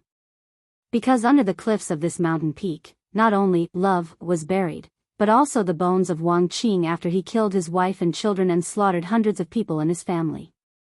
How could the other disciples of the Heartless Palace cultivate in peace on this mountain? Even though this mountain was very big. A tall and thin man stood at the peak of the Grave of Love, with his hands behind his back. His wide blue robe fluttered in the wind, and his unbound long hair fluttered behind him. It was like a dream, giving people the illusion that he was standing at the top of a rainbow. Behind him, there was a simple stone house built with a few pieces of stone. He wore a silver mask that covered his entire face. Only a pair of indifferent eyes could be seen in the 2 eye sockets. Facing the rising sun, he was not afraid of the glare and was still calm. At this moment, the silver mask reflected a magnificent color, It was dazzling, like a celestial being. Originally, there were no impurities on the smooth mask, but at this moment, because of the sunlight, 2 faint tear stains appeared under the eye sockets, extending all the way to the mouth. As a result, it gave people a strange feeling. It was as if this mask was crying silently in sadness and despair. It was unknown how such a strange mask was made. He was none other than the sect master of the number 1 sect in the celestial realm, Wang Qing. He was also the powerhouse who founded the number 1 sect in the celestial realm, Heartless Palace. He was able to cultivate in the place where hundreds of his family members were dumped for so many years, and still show such indifference in his eyes. It was clear that his mind was extraordinary. Perhaps it was more appropriate to describe him as heartless. A ray of light suddenly pierced through the surging sea of clouds, scaring away a few soaring eagles. It landed directly behind Wang Qing, whose long hair and robe were fluttering in the wind. Mei He, the consecrator of Heartless Palace, appeared and bowed to Wang Qing. Master. Wang Qing did not turn his head, nor did he make any sound. He silently endured the baptism of the wind and the sun, as if he did not notice Mei He's arrival at all. Mei He seemed to be used to all of this, and did not mind at all. After bowing respectfully, he summoned a dazzling snow-blue sword from his storage bracelet. The blue was so pure and thorough that its smooth surface faintly gave people a dazzling feeling of snow-white. With one look, one could tell that it was an extraordinary treasure, but it was so huge that it could even be described as deformed. The width of the sword was even wider than the shoulders of Mei He, who stood side by side. The sword was more than 4 meters long, and the sword hilt was also a meter long. Altogether, it was a huge sword that was at least 5 meters long. Although the blade of the sword was unusually sharp, it could be used as a bed to sleep. The strangest part was the sword hilt. The way it was forged was not like a normal sword hilt. It was formed by 6 dragons that were as thick as a wrist, hollowed out and arched together. The 6 dragon heads bit to form a handguard, and the 6 dragon tails twisted together to form a sword tail. It was covered in dragon scales and looked lifelike. In this way, it prevented the sword hilt from being too thick, making it impossible for people to grasp it with one hand. It meant that one could grab a dragon from 6 directions at any time as the sword hilt. It could be seen that it was forged with great care. Although it was not Mei He's first time seeing this huge sword, his heart could not help but tremble when his eyes fell on it. He respectfully held the snow-blue huge sword with both hands and reported, "Master. The mythical Fire Palace sect leader Hu Xiaozi personally forged this sword for Master. I have already retrieved it. However, this sword is too huge, so it might be a little inconvenient to use. It weighs 13,000 kilograms. In fact, all the disciples of the Heartless Palace were Wang Qing's disciples, including Grey Cloud Xian. Those disciples who received Wang Qing's teachings but did not reach a certain level of cultivation within a certain period of time were all killed by Wang Qing. Now, almost all the disciples in the Heartless Palace were the disciples of Grey Cloud Xian and the group of Grey Cloud Xian's disciples. This time, I owe old Hu a big favor. Wang Qing finally spoke in an extremely calm voice. There was no fluctuation of emotion in his tone, as if he was reciting a paragraph word by word. Owe him a favor? I don't think so. Mei He smiled bitterly and said, the Heartless Palace has been around for more than 50,000 years. Countless disciples have been sacrificed to collect the best blacksmithing metal in the 3 realms, the blue sea gold essence. There's a mountain of it, but he has squandered it to this point. Who knows if he has embezzled it or not? Not to mention the endless supply of treasures, we even gave him 3 trillion divine-grade spirit stones as wages, not a single piece less. How could we owe him a favor? Wang Qing slowly turned around. The wind was still blowing, but at this time, his long hair and robe were motionless, not moving in the slightest. An indifferent gaze shot out from behind the mask, sweeping over the sword in Mei He's hands. His voice was calm as he said, "Good sword. Elder Hua's investment in this sword is far greater than what we have invested. Spending 30,000 years to forge this sword, it has far surpassed all of old Hua's masterpieces, it can be said to be the culmination of his blood, sweat, and tears. The success of this sword has raised Old Hua's refining skills to another level. I'm afraid there is no treasure in the 3 realms that can withstand this sword's sharpness. It's so amazing. Mei He looked at the giant sword in his hand, which was bigger than a bed frame, incredulous. An unparalleled masterpiece comparable to a divine artifact, truly an amazing masterpiece. Wang Qing expressed his admiration in a calm tone. A majestic aura suddenly surged out from his body, engulfing the giant sword in Mei He's hand. A humming sound akin to a dragon's roar reverberated throughout the mountain peak, piercing one's eardrums. The sea of clouds at the foot of the mountain suddenly became turbulent. Mei He could clearly feel an incomparable excitement coming from the giant sword in his hand. It vibrated non-stop, as if a hidden dragon had awakened and was about to soar into the sky. Chapter 1050. In an instant, the feeling became reality. The giant sword that was 5 meters long slowly floated up from his hand. The sharp and piercing dragon roar became a continuous stream that surged through the sky and the sea of clouds. Countless gazes looked over from all the mountains under the sea of clouds. They did not know what was happening on the peak of the Love Mound above the clouds. This. Mei He looked at the giant sword, dumbfounded. He could clearly feel that the energy in his master's body had been withdrawn. The sword actually had a consciousness and floated up on its own. It was unbelievable. He thought it was an illusion. An unparalleled masterpiece, an amazing masterpiece. No wonder it is the artifact that Old Hua spent 30,000 years refining with countless treasures. Even though it was almost the highest level of praise, Wang Qing's gaze towards the sword was still faint. The giant sword slowly circled around Wang Qing that stood on the top of the mountain. The sword hummed like a dragon's roar. It was like a dragon that had been trapped for countless years had finally seen the light of day and its master. It also seemed to be praying for something. Artifact. How could Hua Xiaozi be willing to hand over such a good thing? Mei He looked at the giant sword that was filled with spirituality and gulped. He put himself in Hua Xiaozi's shoes. If he had forged such a treasure, he would never have handed it over. Naturally, there are things that outsiders do not know. You do not need to know so clearly. A calm voice slowly came from behind the silver mask. One more thing is very important. Although this sword is good, it is only an unparalleled sword in the hands of others. It is far from the level of an artifact. It needs someone to activate it. It is a sword. It needs someone to activate it with a powerful sword essence to give it the life of an artifact. In terms of the strength of the sword essence, who else in the 3 realms but me can activate it? Sword essence? So that's how it is. I have learned. Mei He bowed respectfully and stood up straight. He looked at the humming giant sword and said excitedly, "Master, since the sword has been awakened by your sword essence, please give this sword a name." The giant sword seemed to understand his words.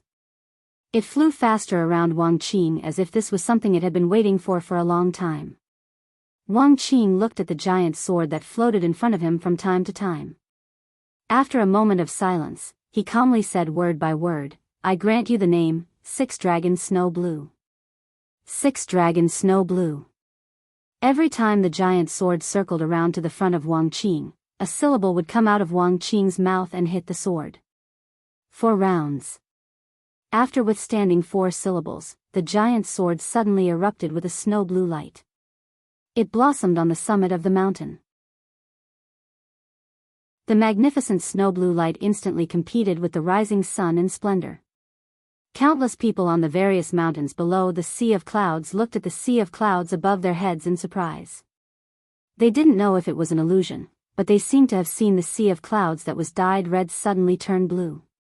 However, it was only for a moment, and then the sea of clouds returned to its original color. On the peak of the mountain, the snow blue light faded slightly. Then, it turned into a snow blue treasure light and flowed on the surface of the giant sword. The charm of a divine weapon was undoubtedly revealed. Suddenly, a majestic and unparalleled sword intent erupted from the giant sword. It quickly surged between heaven and earth, forcing Mei-He to take a few steps back. Then, he forcibly stabilized himself.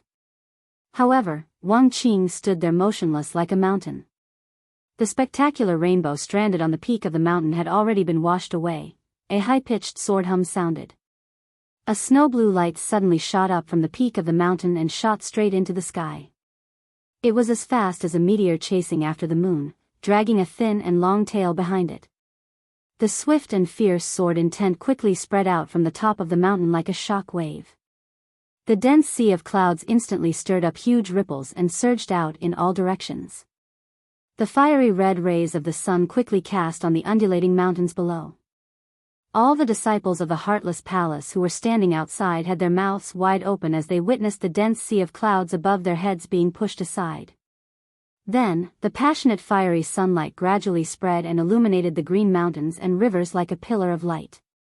Although the scene at this moment was extremely majestic, no one was in the mood to enjoy it. Everyone's pupils constricted as they stared at the snow-blue light that shot into the sky. Everyone felt the majestic sword essence that shocked their hearts. Everyone looked at the peak of the Love Mound, in admiration. Who else could have such a powerful sword essence other than the one on the peak of the mountain? Only Mei-He, who was standing next to Wang Qing, knew the truth. The majestic sword essence did not come from Wang Qing, the master of the sword, but from the sword itself. The people on the surrounding mountains could no longer see the snow-blue light that shot into the sky. It seemed to have disappeared into the sky. Everyone watched for a long time. Just as they were scratching their heads, the snow-blue light suddenly gave off a bright light and appeared in the sky. It became clearer and clearer, like a brilliant meteor that was rushing down rapidly. The meteor flew in midair. Perhaps it was because of the friction with the moisture in the air. It suddenly produced a magnificent and strange scene that the disciples of the Heartless Palace would never forget. 6 rainbow-like giant flying dragons gradually appeared in the sky and became clearer and clearer. The 6 vigorous rainbow sky dragons shook their heads and wagged their tails as they chased after the dazzling meteor that shone with snow-blue light. They headed straight for the vast land. Suddenly, it gave people the illusion that the 6 rainbow heavenly dragons were holding a dragon pearl and flying down from the outer realm to the mortal world. The 6 giant rainbow sky dragons covered the sky and the earth with majestic sword essence and crashed into the peak of the Love Mound. All the disciples of the Heartless Palace turned pale with fright and did not dare to breathe. With a loud boom, the vast mountains trembled. The birds and beasts cried out in fear and fled in all directions. The 6 giant rainbow sky dragons instantly disappeared and burrowed into the Love Mound mountain. It was as if the Love Mound was a dragon nest and they had returned from their travels. All the disciples of the Heartless Palace followed the mountain. After the earth shook, some people looked at the Love Mound mountain and heaved a sigh of relief. After the dust settled, although the aura of the 6 rainbow sky dragons was shocking, it was fortunate that they did not damage the sacred mountain in everyone's hearts. However, this was only the result from one angle. It might not be the same result from another angle. The disciples at another angle suddenly exclaimed. Someone pointed at the Love Mound and cried out involuntarily. The mountain split open. A straight and smooth crack appeared in the middle of the mountain. From the peak to the foot of the mountain, although the crack was only 1 meter wide, it directly split the Love Mound into 2 halves. The disciples at the right angle could see a thread of light like a sliver of sky in the crack. They and the disciples at the other end of the sliver of sky exclaimed in shock, "The mountain really split open. The mountain really split open. Quickly report to the elders, quickly report to the masters, quickly report to the masters, don't make any noise. Do what you need to do." Mei-He's majestic voice rolled from the peak to the surrounding mountains. Hearing his voice, the surroundings immediately became silent. On the peak, Mei-He, who had finished scolding, looked at the crack that was 1 meter wide between him and his master. It happened to separate the two of them. His master was on one side and his disciple was on the other. Mei-He took a few steps forward and looked down at the crack. He immediately sucked in a breath of cold air. If this unparalleled sword had directly flattened the entire mountain, he would not have been so shocked. What shocked him was that it had actually split such a huge mountain in half. The cut was smooth. Other than this 1-meter-wide crack, the entire mountain seemed to be undamaged. Although the mountain was tall, its rocks were brittle and hard. If it came into contact with a great force, it would be easy to shatter. However, the truth was right before his eyes. It was hard to believe. If it was a mountain piled up with mud, it would not be difficult to do so. May, he exclaimed, as expected of a divine weapon, as expected of a divine weapon. Its power alone is already so strong. If Master were to wield it, who in the world could be Master's match? That's not necessarily true. However, at least we have the power to fight back. We won't be helpless and waiting to be trampled upon. This sword just had to be completed at this time. It must be the will of the heavens. It looks like some things are predestined. If we can't avoid it, we can only face it. Wang Qing's tone was calm. He put down his hands that had been behind his back and threw out 2 jade archives from his wide sleeves. He said, "Destroy them after you read them." Yes. Mei's respectful demeanor was tinged with doubt. He did not know what his master wanted him to see. However, after he used his divine sense to examine them, his expression gradually turned serious. One of the 2 jade archives was sent by He Zhenquang from the Ash Cloud sect. It recorded everything that had happened after he and Yu Qianshou arrived in the underworld. It focused on analyzing the unknown events behind the assassination attempt on Yu Qianshou. It clearly analyzed everything with reason and evidence. Although it was not 100% conclusive conclusion, the words revealed an incomparably heavy plea for his master, Wang Qing, to make early preparations to prevent a major crisis that might occur. The other jade archive was a message sent by a disciple of the Heartless Palace from the underworld. It also mentioned what had happened in Twilight City. It stated that the assassination attempt on Yu Qianshou was still a mystery, and that it needed further investigation before reporting. He clasped the 2 jade archives together and crushed them into powder with his palms, scattering them away with the wind. His expression was incomparably grave as he said, "I didn't expect the Immortal Palace to make a move against our Heartless Palace. High Deacon's analysis is correct. When Yu Qianshou of the mystic Immortal City inexplicably came looking for you to cooperate, I was there as well. Yu Qianshou's actions were indeed superfluous. I didn't expect there to be more than meets the eye. Master, we need to make early preparations. We cannot let the Immortal Palace have their way so easily. What's the rush?" Wang Qing slowly walked to the crack. He looked down and said calmly, "Whether it's true or not, before we are certain of victory, we will not make a move. Don't make a fool of yourself. The fate of Heartless Palace does not lie in how well prepared we are. It lies in the battle between me and Jin Tai." Chapter 1051. Although his tone was flat, the arrogance in it was obvious. He replied respectfully, "Yes." But he was excited and shocked. The meaning of his master's words was very clear. That was, with his master's current cultivation, only the immortal Emperor Jin Taikai was qualified to fight with him in the entire Immortal Palace. As for the others, they could not stop him at all, so there was no need for him to take them seriously. Wang Qing stretched out a wide palm towards the crack that had condensed into a claw. A snow-blue light buried at the bottom of the abyss shot out with a whoosh and flipped in the air above the mountain peak. With a clang, it decisively stabbed into the ground not far behind him. Although almost half of the sword body was inserted into the stone ground, there was still a large part of the sword exposed. The flowing snow-blue light had already disappeared, and under the sunlight, there was a bright spot on the mountain peak that was shining brightly. This 6-dragon snow-blue sword was quietly inserted into the mountain peak. From beginning to end, Wang Qing didn't touch it even once. In the next few months, he still didn't touch it even once. In fact, he rarely even looked at it. The man and the sword faced each other from a distance, only communicating with each other through their minds that outsiders could not see. It was not until a few months later when Wang Qing left the mountain that the 6-dragon snow-blue sword was pulled out of the mountain peak, if there is nothing else, you may leave. Wang Qing said indifferently. Mei seemed to remember something and took out a small red box. He held it with both hands and said, "Hua Xiaozi wanted me to give this to master." Wang Qing did not ask what it was. He took the red box and held it in his palm in silence. After Mei left, he slowly opened it. The box was filled with snow-white silver sand. He tilted the box slightly, and the fine silver sand flowed out like water, drifting with the wind into the distance. Gradually, a snow-blue ring buried in the silver sand was revealed. He stretched out 2 fingers and picked up the ring.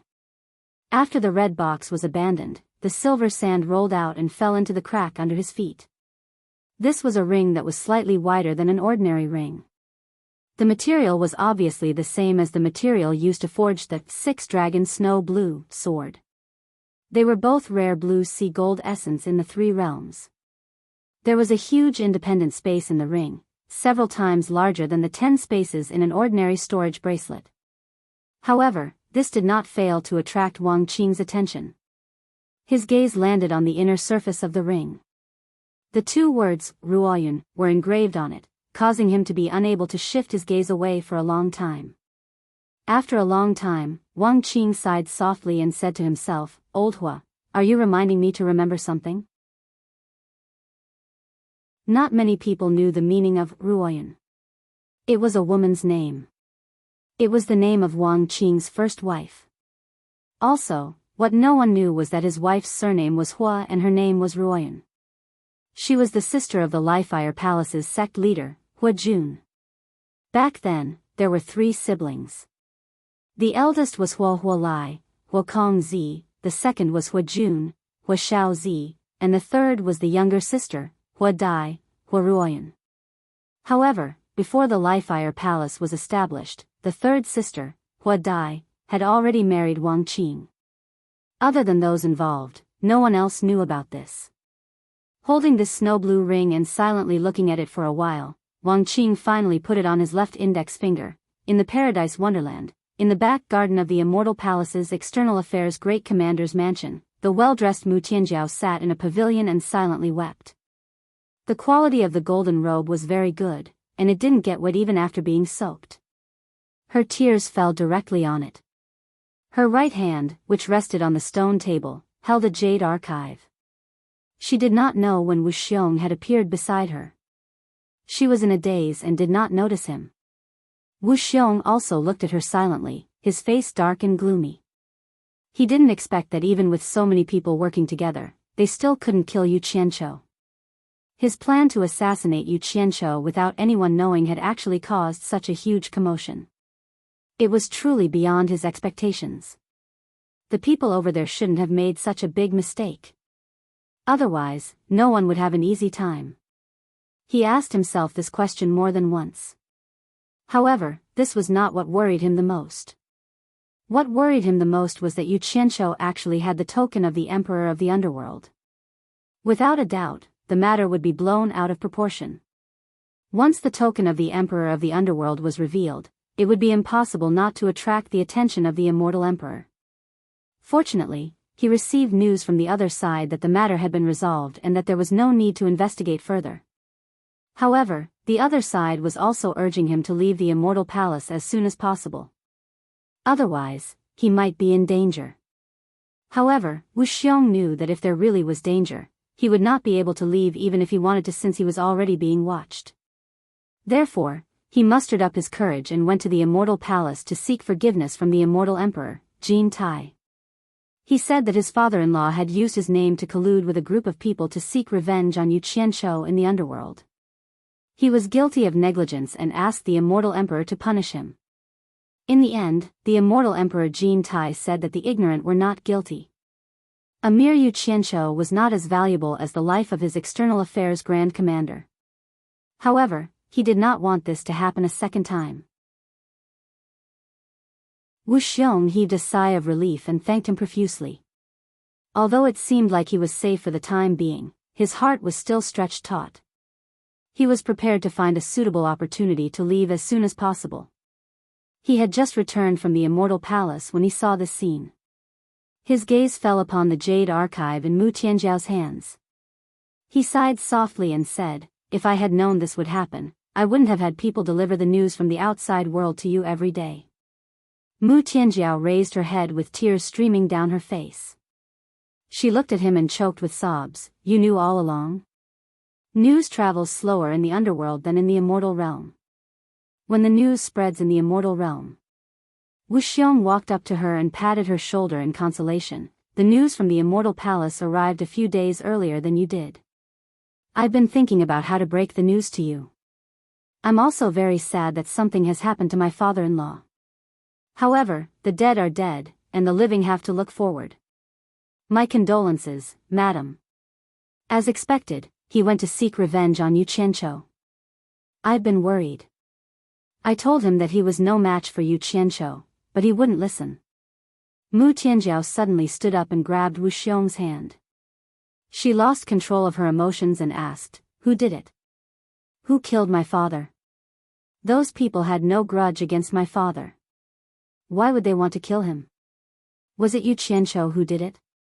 Wu Xiong did not know how to answer her. The public news in Twilight City was that another group of people from the underworld had killed Mu Bing, but he knew in his heart that he was afraid that Mu Bing had not experienced such a big scene. He was afraid that he would be implicated if things got out of hand, so he found some reliable people to cooperate with Mu Bing. Those people would not kill Mu Bing at all.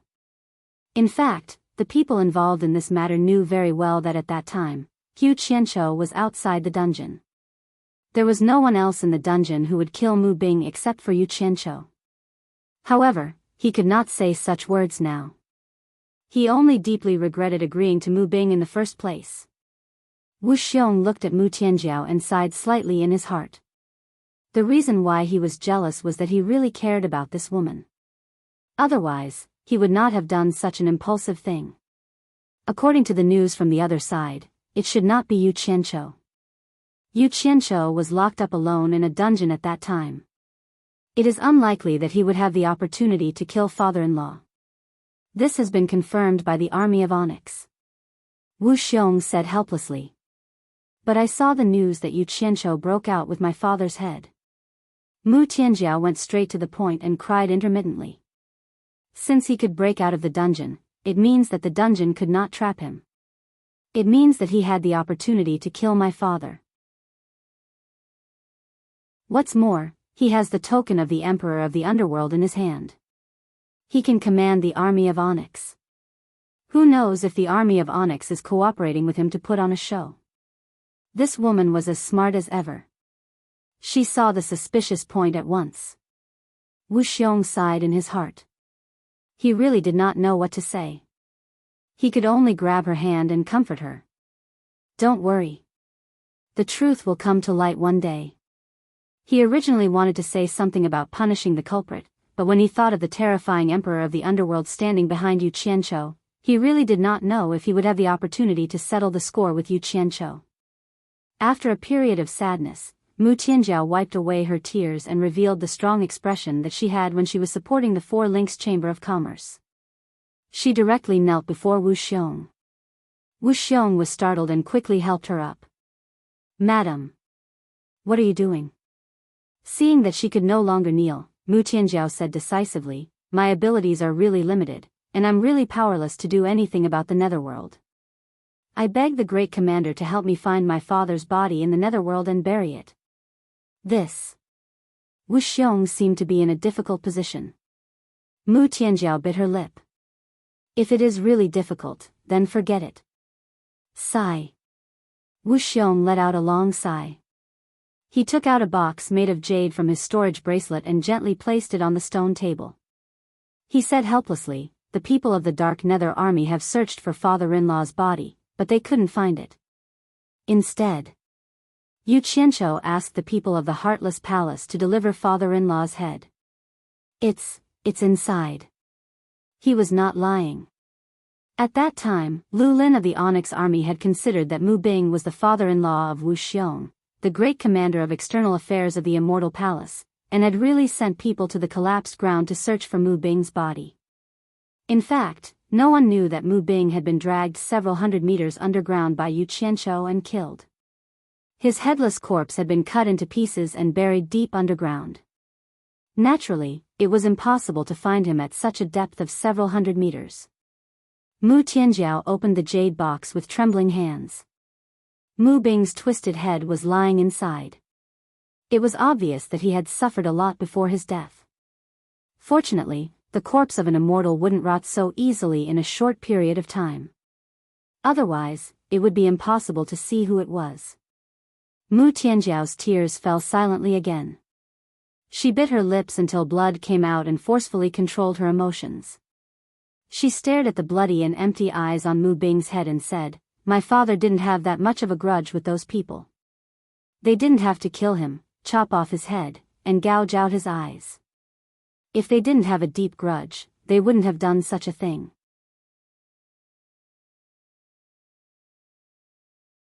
Chapter 1052. Mu Tianjiao's trembling hand reached into the box and touched Mu Bing's cheek.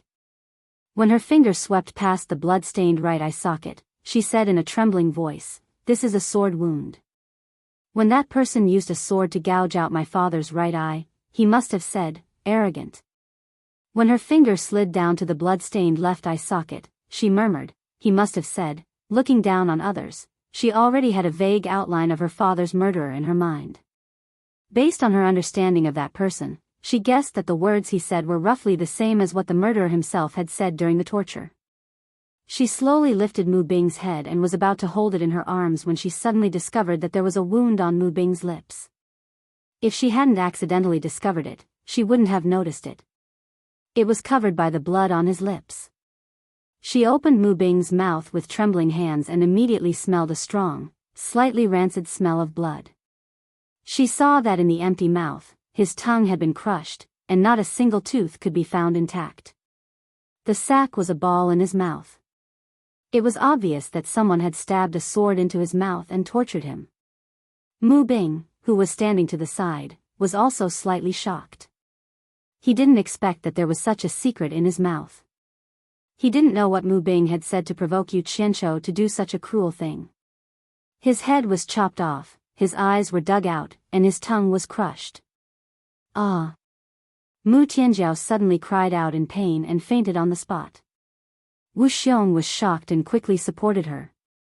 He pressed a palm on her head to dispel the anger in her heart. After a while, she finally woke up and said anxiously, "My condolences, madam. We will take revenge sooner or later. Don't damage your health because of anger." Mu Tianjiao lay in his arms, tears streaming down her face as she smiled bitterly. "I told you that this person wasn't simple, and he had no enmity with us. I told you not to go against him, but why didn't you listen to me? If you hadn't chased him to the underworld, you wouldn't have been killed." Wu Xiong grabbed Mu Bing's head from her bosom and put it back into the jade box. He frowned and said, "From madam's words, could it be Yu Qianqiu's doing? It's clear that there's a deep hatred between them to do such a thing. Father has you backing him up. Even if he had enemies in the past, most people wouldn't dare to do anything to him now, let alone go to the underworld to kill him. Among father's enemies, Yu Qianqiu is the only one who has the ability to commit murder in the netherworld. Yu Qianqiu is a vindictive person. Who else could it be but him?" Mu Tianjiao deduced and locked onto the real culprit. "So Yu Qianqiu is a despicable person in her heart. Looks like I misunderstood her." Wu Xiong looked at her speechlessly. After a moment of silence, he said in a low voice, "Don't worry. I will avenge father-in-law sooner or later." Mu Tianjiao neither agreed nor objected. She struggled to her feet and stored the jade box into her storage bracelet. She looked at Wu Xiong with a bitter smile and said, "I want to bring my father's head back to the Four Links Chamber of Commerce and bury it with my mother. Now that father is dead, the Four Links Merchant Guild has no one to oversee it. I want to go back and take over the Four Links Merchant Guild and continue to operate it." In the attic of the Netherworld's forest, the scholar was holding a brush and writing a few words on the silk cloth on the desk. The words were black on the white cloth, and after writing a few words, he couldn't help but mutter a few more words. The words were scattered on the paper, mostly fate or heavenly Tao. Looking at his frown, it seemed to be quite troublesome for him.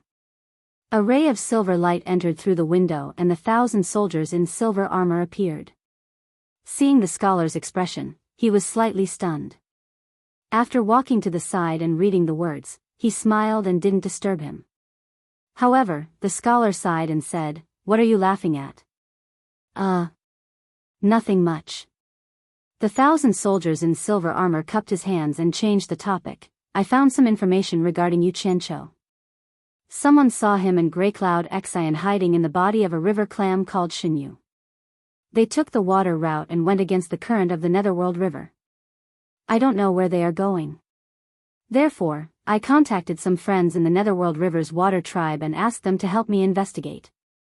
In the end, they really found that the river clam was running for its life in the Netherworld River. I reckon that Yu Qianqiu and Grey Cloud Exian are still in its body. Running for their life? Could it be that someone from the Netherworld River's water tribe is chasing after them?"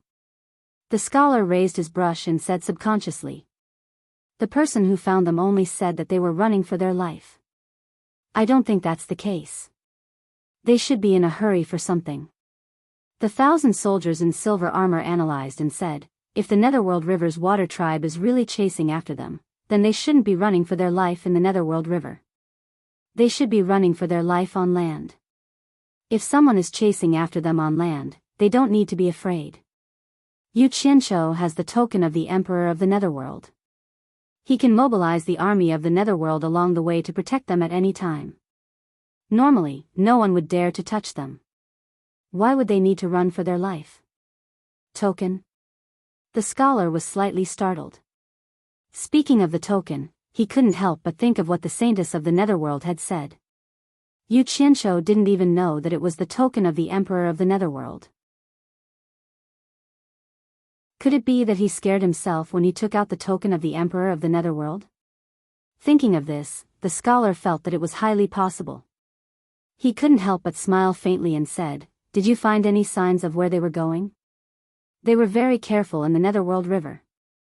They tried their best to avoid places with people or many people. They kept going against the current and didn't seem to have any intention of stopping. Before we came, we received a message from our friends from the Netherworld River's water tribe. They said that they would probably enter the endless horizon along the Netherworld River in a few days, the 1,000 soldiers in silver armor said. Endless horizon? What are they going to do there? The scholar asked in surprise. The 1,000 soldiers in silver armor spread out his hands helplessly and said, "They are so sneaky. I don't know what they are going to do." For a moment, the two famous big shots in the Netherworld couldn't figure out what they were doing. The scholar put down the pen in his hand and walked around the table in the attic. Suddenly, he stopped at the window and said, "1,000 soldiers, ask your friends from the Netherworld River's water tribe to keep a close eye on them. Tell them to contact me at any time. I'm going out for a while." After saying this, he turned into a white light and flashed across the pitch-black night sky at an incredible speed. He quickly disappeared into the distant horizon. The 1,000 soldiers in silver armor was stunned. He didn't have the time to say, yes. He looked at the words written on the table and pinched his chin as he said suspiciously, "Destiny, Heaven's law. It doesn't seem like they are expressing their feelings. Why did they give the token of the Emperor of the Netherworld to Yu Qianqiu and then pursue it? What does he want?" Shaking his head, he couldn't figure it out. Then, he also flashed out. Just as the two big shots in the Netherworld Royal Palace said, there was indeed an escaping clam in the Netherworld River. It was a huge clam that had lived for millions of years. With 2 people in his stomach, Shinyu kept dodging in the Netherworld River. Since he knew that the token of the Emperor of the Netherworld in Yu Qianqiu's hand was fake, he was more afraid than Yu Qianqiu and Grey Cloud Exian. What kind of person was the Emperor of the Netherworld? The Emperor could kill him with a flick of his finger. His millions of years of experience told him that it was not shameful to be humble and cowardly. It was best to stay alive. In his smooth stomach, Yu Qianqiu used the meatball in his stomach as a pillow and slept soundly. In the beginning, he pretended to be calm and pretended to sleep. But in the end, he got over it. Anyway, what was going to happen would happen. He would deal with it as it came. It was useless to worry. He had to deal with it calmly. As soon as his tense nerves relaxed, he really fell asleep. He even snored from time to time. He slept like a log. It had been a long time since he had such a relaxed sleep. He didn't know where he was in his dreams. Sometimes, he dreamed that he was caught by the subordinates of the Emperor of the Netherworld. But when he was locked in a cage, he found that he was in a prison in his previous life. There were prison guards in uniform walking around in front of him. So, he asked the prison guard to get him a cigarette. The prison guard was wearing a big cap, but he said in Grey Cloud Exine's voice, "Do you want me to choke you to death with the smoke?" He immediately cursed loudly. As he was cursing, he was suddenly escorted out of the prison. As a result, he found that he had been escorted into a magnificent palace by the police. The scholarly emperor of the underworld stood high above him, smiling sinisterly at him and baring his hideous fangs, as if he was about to skin and swallow him alive. He tried his best to see the other party's face clearly, but it was blurry and he couldn't see it clearly. In the end, he didn't care anymore and teleported back to Utopia. He realized that he was driving a sports car on the highway. He was driving Ji Woo, who was dressed in sexy clothes. He told Ji Woo arrogantly, "We've taken out the money we left in the Swiss bank. We can live comfortably for the rest of our lives." Suddenly, dark clouds appeared in the sky. Grey Cloud Exine's old face suddenly appeared in the sky. He stared at them in the car and snorted coldly, "Do you want money or your life?" He looked like he was robbing them. The most terrifying thing was that Ji Woo suddenly turned around to look at him. She had a beautiful face, but she said in the same voice as Grey Cloud Exine, "Do you want money or your life?" In the end, he woke up with a start. He suddenly sat up and looked at his surroundings. He immediately heaved a sigh of relief and fell back down. He waved his hand at Grey Cloud Exine, who was staring at him with a twitching expression. "Old song. I had a nightmare just now. You were talking everywhere in the dream. It gave me a fright." "Nightmare? You smiled and asked for cigarettes, and you withdrew money from Switzerland to live comfortably. You call that a nightmare?" Grey Cloud Exine said with a mocking expression. He couldn't help but exchange a few words with Yu Qianqiu, who was talking in his sleep. Yu Qianqiu immediately jumped up like a spring. He pointed at Grey Cloud Exine and exclaimed, "How did you know? You even know about Switzerland? F***CK. Did you transmigrate here too?" "Transmigrate here? I flew here, okay?" Grey Cloud Exine sneered and said, "You talk a lot in your sleep. It's hard for me not to know. I say, you're really broad-minded. You're already in this state, yet you can still sleep and have sweet dreams?" Yu Qianqiu was stunned. He had been talking in his sleep. He could talk in his sleep? He was slightly shocked. He didn't say any secrets that couldn't be exposed, right? It seemed like he couldn't sleep in front of strangers anymore. It was too dangerous. He wanted to ask Grey Cloud Exine what else he had said. Suddenly, Shin Yu's voice came. "Everyone, be careful. We're about to enter the Netherworld River in the endless horizon."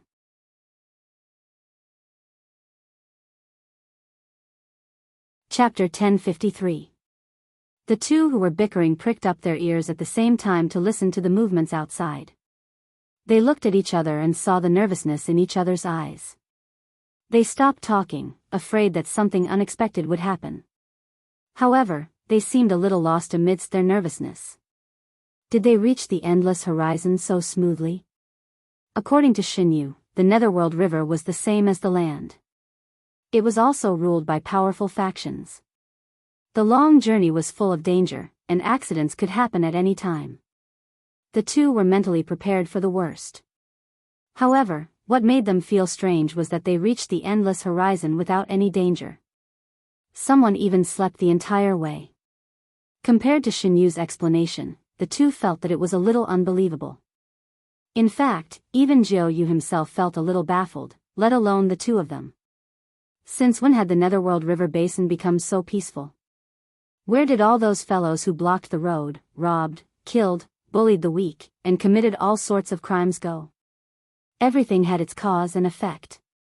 In fact, Shen Yu's cautiousness, or rather timidity, and familiarity with this route were also objective reasons for being able to reach this place smoothly. Most importantly, due to the intervention of the Netherworld Emperor's guards, the Silver Armor Army, the Silver Armor Army's friends in the Netherworld River were not weak either. With these powerhouses' forces secretly monitoring their journey, those who had ill intentions along the way would dispel their evil thoughts after discovering them. This was equivalent to providing protection for them in disguise. This was the real internal reason. Yu Qianqiu and Sung Yin held their breaths and listened attentively to the movements outside. It would be a lie to say that they did not want to go out and take a look. Even the Netherworld cultivators did not dare to step into the punishment land of the Netherworld, let alone the people from the immortal world. The two of them wanted to see the true appearance of the endless horizon. With this experience, it would be an enviable qualification to show off. However, no one had the guts to go out and take a look.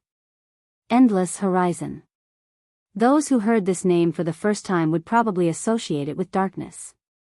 In fact, in a place as dark as the Netherworld, there was probably no place brighter than it. It was definitely not a lie. Almost half of the vast endless horizon was fused with the bright and wriggling red light, and it was steaming hot. Coming here, one would realize that one was like a freshly baked bun. On a narrow section of the Netherworld River, red light enveloped the river, dyeing the entire river red. On both sides of the river Styx, there was a row of soldiers in red armor. Their clothes and armor were bright red, and each of them gave off a vicious aura, as if they had charged out from blood and fire. Not far behind them, there was a hot red mist rising into the night sky. They stood quietly by the river as if waiting for something. One of them, be it in terms of appearance or temperament, was clearly different from the other red-armored soldiers. Although he was also wearing red armor, his armor was like the shell of a beetle. It was extremely close-fitting and had sharp edges. He was tall and sturdy, with a layer of short hair sticking to his scalp. His face was thick, and his eyes were as round as copper bells. He had the aura of a tiger-lion beast king. Both his shoulders and the upper half of his body were wrapped in red iron chains that were as thick as a thumb. They were like thick armor that was stretched taut on his muscular chest. It was as if the two bulging muscles on his chest could snap the iron chains with a crack if he exerted force. Suddenly, an undetectable wave came from the night sky. The tall and sturdy man with the red chains frowned slightly. Then, he waved his hand, and 100 of the red-armored soldiers on both sides of the river Styx immediately scuttled into the river Styx and quickly disappeared into the water. The giant clam that was almost sticking to the bottom of the river Styx suddenly came to a halt. Jiu Yu realized that the path in front of him had been cut off by the hundreds of red-armored soldiers. Oh no! It's the Purgatory Army that controls the endless horizon. They've blocked our path. Jiu Yu panicked and told the two people in his body. Yu Qianqiu and Sung Yin quickly stood up. Sung Yin stared at Yu Qianqiu and sneered. What's going to happen is going to happen. It's all your fault. I've fallen into the pit with you. Damn it. What's the hurry? Jiu Yu, turn around. Let's hide for a while first. They might not be targeting us. Yu Qianqiu waved his hand and shouted. Jiu Yu had the same intention. He did not hesitate to turn around. In the end, he realized that 100 red-armored soldiers had appeared out of nowhere and cut off their path of retreat. Jiu Yu looked around in fear. In the end, he realized that he could not see through the cultivation of any of the red-armored soldiers. Now, the only way out was to leave through the water. However, the endless horizon was the main camp of the Purgatory Army. It would be even more dangerous to leave the river Styx. It was impossible to escape. What should we do? What should we do? The path ahead and back have been cut off by the Purgatory Army. We have nowhere to run. Jiu Yu was completely panicking. Why are you panicking? You're from the river Styx. They won't dare to do anything to you. Be careful. They won't make things difficult for you. Yu Qianqiu tried to make his tone as calm as possible. He patted his plump body in the clam and laughed. Jiu Yu. Whether we can pass this time depends on you. Jiu Yu thought about it and agreed with him. He was from the river Styx, so the Purgatory army would not do anything to him. However, when he slowly approached the soldiers in front of him, his stomach still palpitated with fear. Hence, he forced himself to calm down and asked with a smile, I'm from the water tribe of the Netherworld River. I wonder if you can make way for me and let me pass. A red-armored soldier floating in the water slowly floated forward and pushed his palm to stop him. We're pursuing a fugitive. Regardless of whether you're in the sky or in the water, you have to be checked. If there's nothing wrong, we'll naturally let you pass. Jiu Yu was stunned. He plucked up his courage and asked, You're from the land. Since when did you have the right to set up a checkpoint in the river Styx to check the river Styx? That's not something you should worry about. We've naturally informed the overlord of this water body. The red-armored soldier pointed at Jiu Yu's huge body in the water and said, I see that your clam is huge. It's big enough to hide a few people inside. Please open it and let us search. If there's nothing wrong, we'll immediately let you pass. Jiu Yu was speechless, but he did not dare to open the clam for them to search. While he was panicking and hesitating, the red-armored soldier suddenly shouted, Cooperate quickly. Otherwise, don't blame us for using force. The two people hiding in the clam looked at each other. They had clearly heard the movements outside. Although the people searching outside did not say who the fugitive was, the two of them felt that they were the ones being captured. Old Song. You're an expert. What do you think we should do? Yu Qianqiu humbly asked with telepathy. You respect me as an expert now? Grey Cloud Exian rolled his eyes, but now was not the time to fight. He replied telepathy, with Jiu Yu's cultivation, if anything happens, we won't be able to break out. Hiding outside is not a solution. If anything happens, are you confident that you can help me and Jiu Yu break out? Yu Qianqiu asked cautiously with telepathy. Grey Cloud Exian thought for a while and slowly replied, I can't say for sure since I can't see the situation outside. But I'm sure there are many experts in Purgatory. Plus, the endless sea is vast.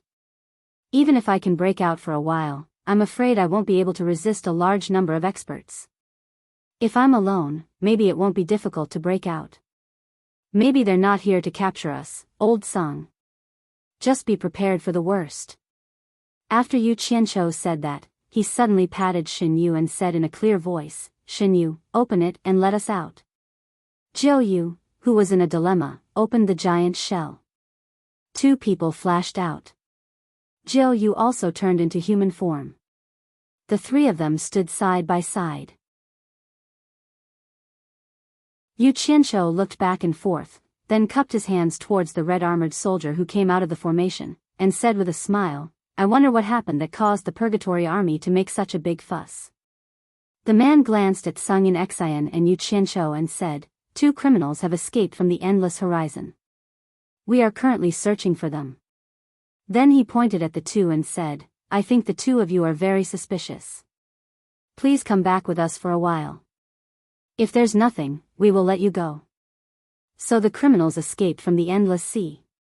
Hearing this, the three looked at each other and heaved a sigh of relief. It has nothing to do with us. Yu Qianqiu immediately laughed. General, I think you're mistaken. We are from the celestial world. We can't be criminals that escaped from the endless sea. Take a closer look. The red-armored soldier covered up the loophole in his words without hesitation. Some of the criminals in the endless sea are from the celestial world. The two escaped criminals are from the celestial world. Such a coincidence? Yu Qianqiu was stunned. Then he smiled bitterly. General, we can cooperate with you. But how long will it take? Why ask so many questions? You'll know when you get there. The red-armored soldier snorted. Don't make us use force. The three looked at each other. Yu Qianqiu had no choice but to take one step at a time. He said to Jiu Yu, this is none of your business. Wait for us in the river Styx. Jiu nodded and watched the two of them leave with the red-armored soldiers. Suddenly, Shinyu looked around and immediately realized that something was wrong. The red-armored soldiers that were blocking his way had all left. He could leave at any time, not to mention him, even Greycloud Xian and Yu Qianqiu, who had leapt out of the water along with the red-armored soldiers, exchanged a glance and also realized that something was wrong. It didn't make sense for the fugitives to retreat just because they encountered the two of them, right? The two of them immediately became vigilant. The heat wave that came toward them, the dark sky was almost dyed red. The red-hot mist that rose from both sides of the river, and the miserable screams that came from afar made the two of them even more afraid. A burly man with a red iron chain wrapped around his upper body stood on the shore of the river Styx, looking at them like a mountain. Both of their gazes were focused on him. This man can't be underestimated. He has the cultivation of the middle stage of the Underworld Emperor. I'm afraid he will be a difficult character to deal with, Jiu said secretly. Needless to say, Yu Qianqiu couldn't move his eyes away when he saw the man with the red iron chain wrapped around his upper body. He was a bit surprised. He immediately recalled the wall carvings in the underground palace when he first met the saintess of the underworld in the East Holy Land. Besides the carvings of the Underworld Emperor who was dressed like a scholar, there were also carvings of the 12 Underworld generals on both sides of the wall. One of them looked exactly like this man, even their expressions were very similar. Thinking of what Sangyin Xian had just said, Yu Qianqiu immediately let out a breath of cold air, and he secretly sent a voice transmission. You guessed right, this person is indeed difficult to deal with. If I'm not wrong, this person is one of the 12 Netherworld generals that shake the Netherworld. Old Song. Why do I feel that something is amiss? Could it be that he was sent here to deal with you? One of the 12 Underworld generals. Jiu was shocked. Even though he hadn't seen these 12 figures before, he had heard about them. They were the famous old experts of the underworld. They were already experts in the middle stage of the Underworld Emperor more than 100,000 years ago. Their outstanding military exploits were enough to intimidate the heroes of the underworld. They were the 12 most capable generals of the Underworld Emperor by Qi. They had even followed the Underworld Emperor by Qi to fight the infamous Thousand Swords Demon Monarch. Those who survived the battle and escaped alive were even more extraordinary. An ordinary expert in the middle stage of the Underworld Emperor couldn't compare to them. How do you know he is one of the 12 Underworld generals? Have you seen him before? Sangyin Xian secretly transmitted his voice, but his gaze never left that person. That person's gaze, which seemed to be solid, rapidly pressed towards his gaze. His ferocious aura, which had been through a long period of slaughter, forced Sangyin Xian to not dare to look directly at that person. He quickly shifted his gaze. Yu Qianqiu replied secretly, I have seen the portraits of the 12 underworld generals of the underworld before. This man is one of them. Jiu and Yu Qianqiu looked left and right at the red-armored soldiers who had come out of the underworld river. He said secretly, they actually sent out the underworld generals to investigate. I'm afraid there is something fishy about this. The two of them were still standing there, whispering to each other. The man who had been talking to Yu Qianqiu in the water had already dashed to the side of the ferocious man who had red iron chains wrapped around his upper body. He reported something. The ferocious man said in a deep voice, bring him here. Yu Qianqiu and Jiu were immediately chased over by the group of red-armored soldiers. They stood in front of the ferocious man. The ferocious man ignored Jiu and stared at Yu Qianqiu, sizing him up. Yu Qianqiu's heart thumped, his stomach grumbled, and he cursed his ancestors in his heart. Jiu, who was at the side, frowned slightly. After some hesitation, he cupped his fists and said, I am the great consecrator of the celestial realm's passionless palace, Jiu. May I ask if you are one of the Underworld Emperor's 12 underworld generals, the red-armored war army? The ferocious man was slightly stunned. He looked a little surprised when he turned to look at Jiu, as if he didn't expect Jiu to recognize him. He shouted in a deep voice, my war army has lived in the savage lands for a long time. Back then, I had only met Wang Qing of the Passionless Palace. I have never heard of any great consecrator or little consecrator. Why have you barged into my endless horizons? Could it be that you have some ulterior motives? You're tuning into the Romantic Tales YouTube channel. Don't forget to subscribe and join us on this journey to catch the most captivating stories.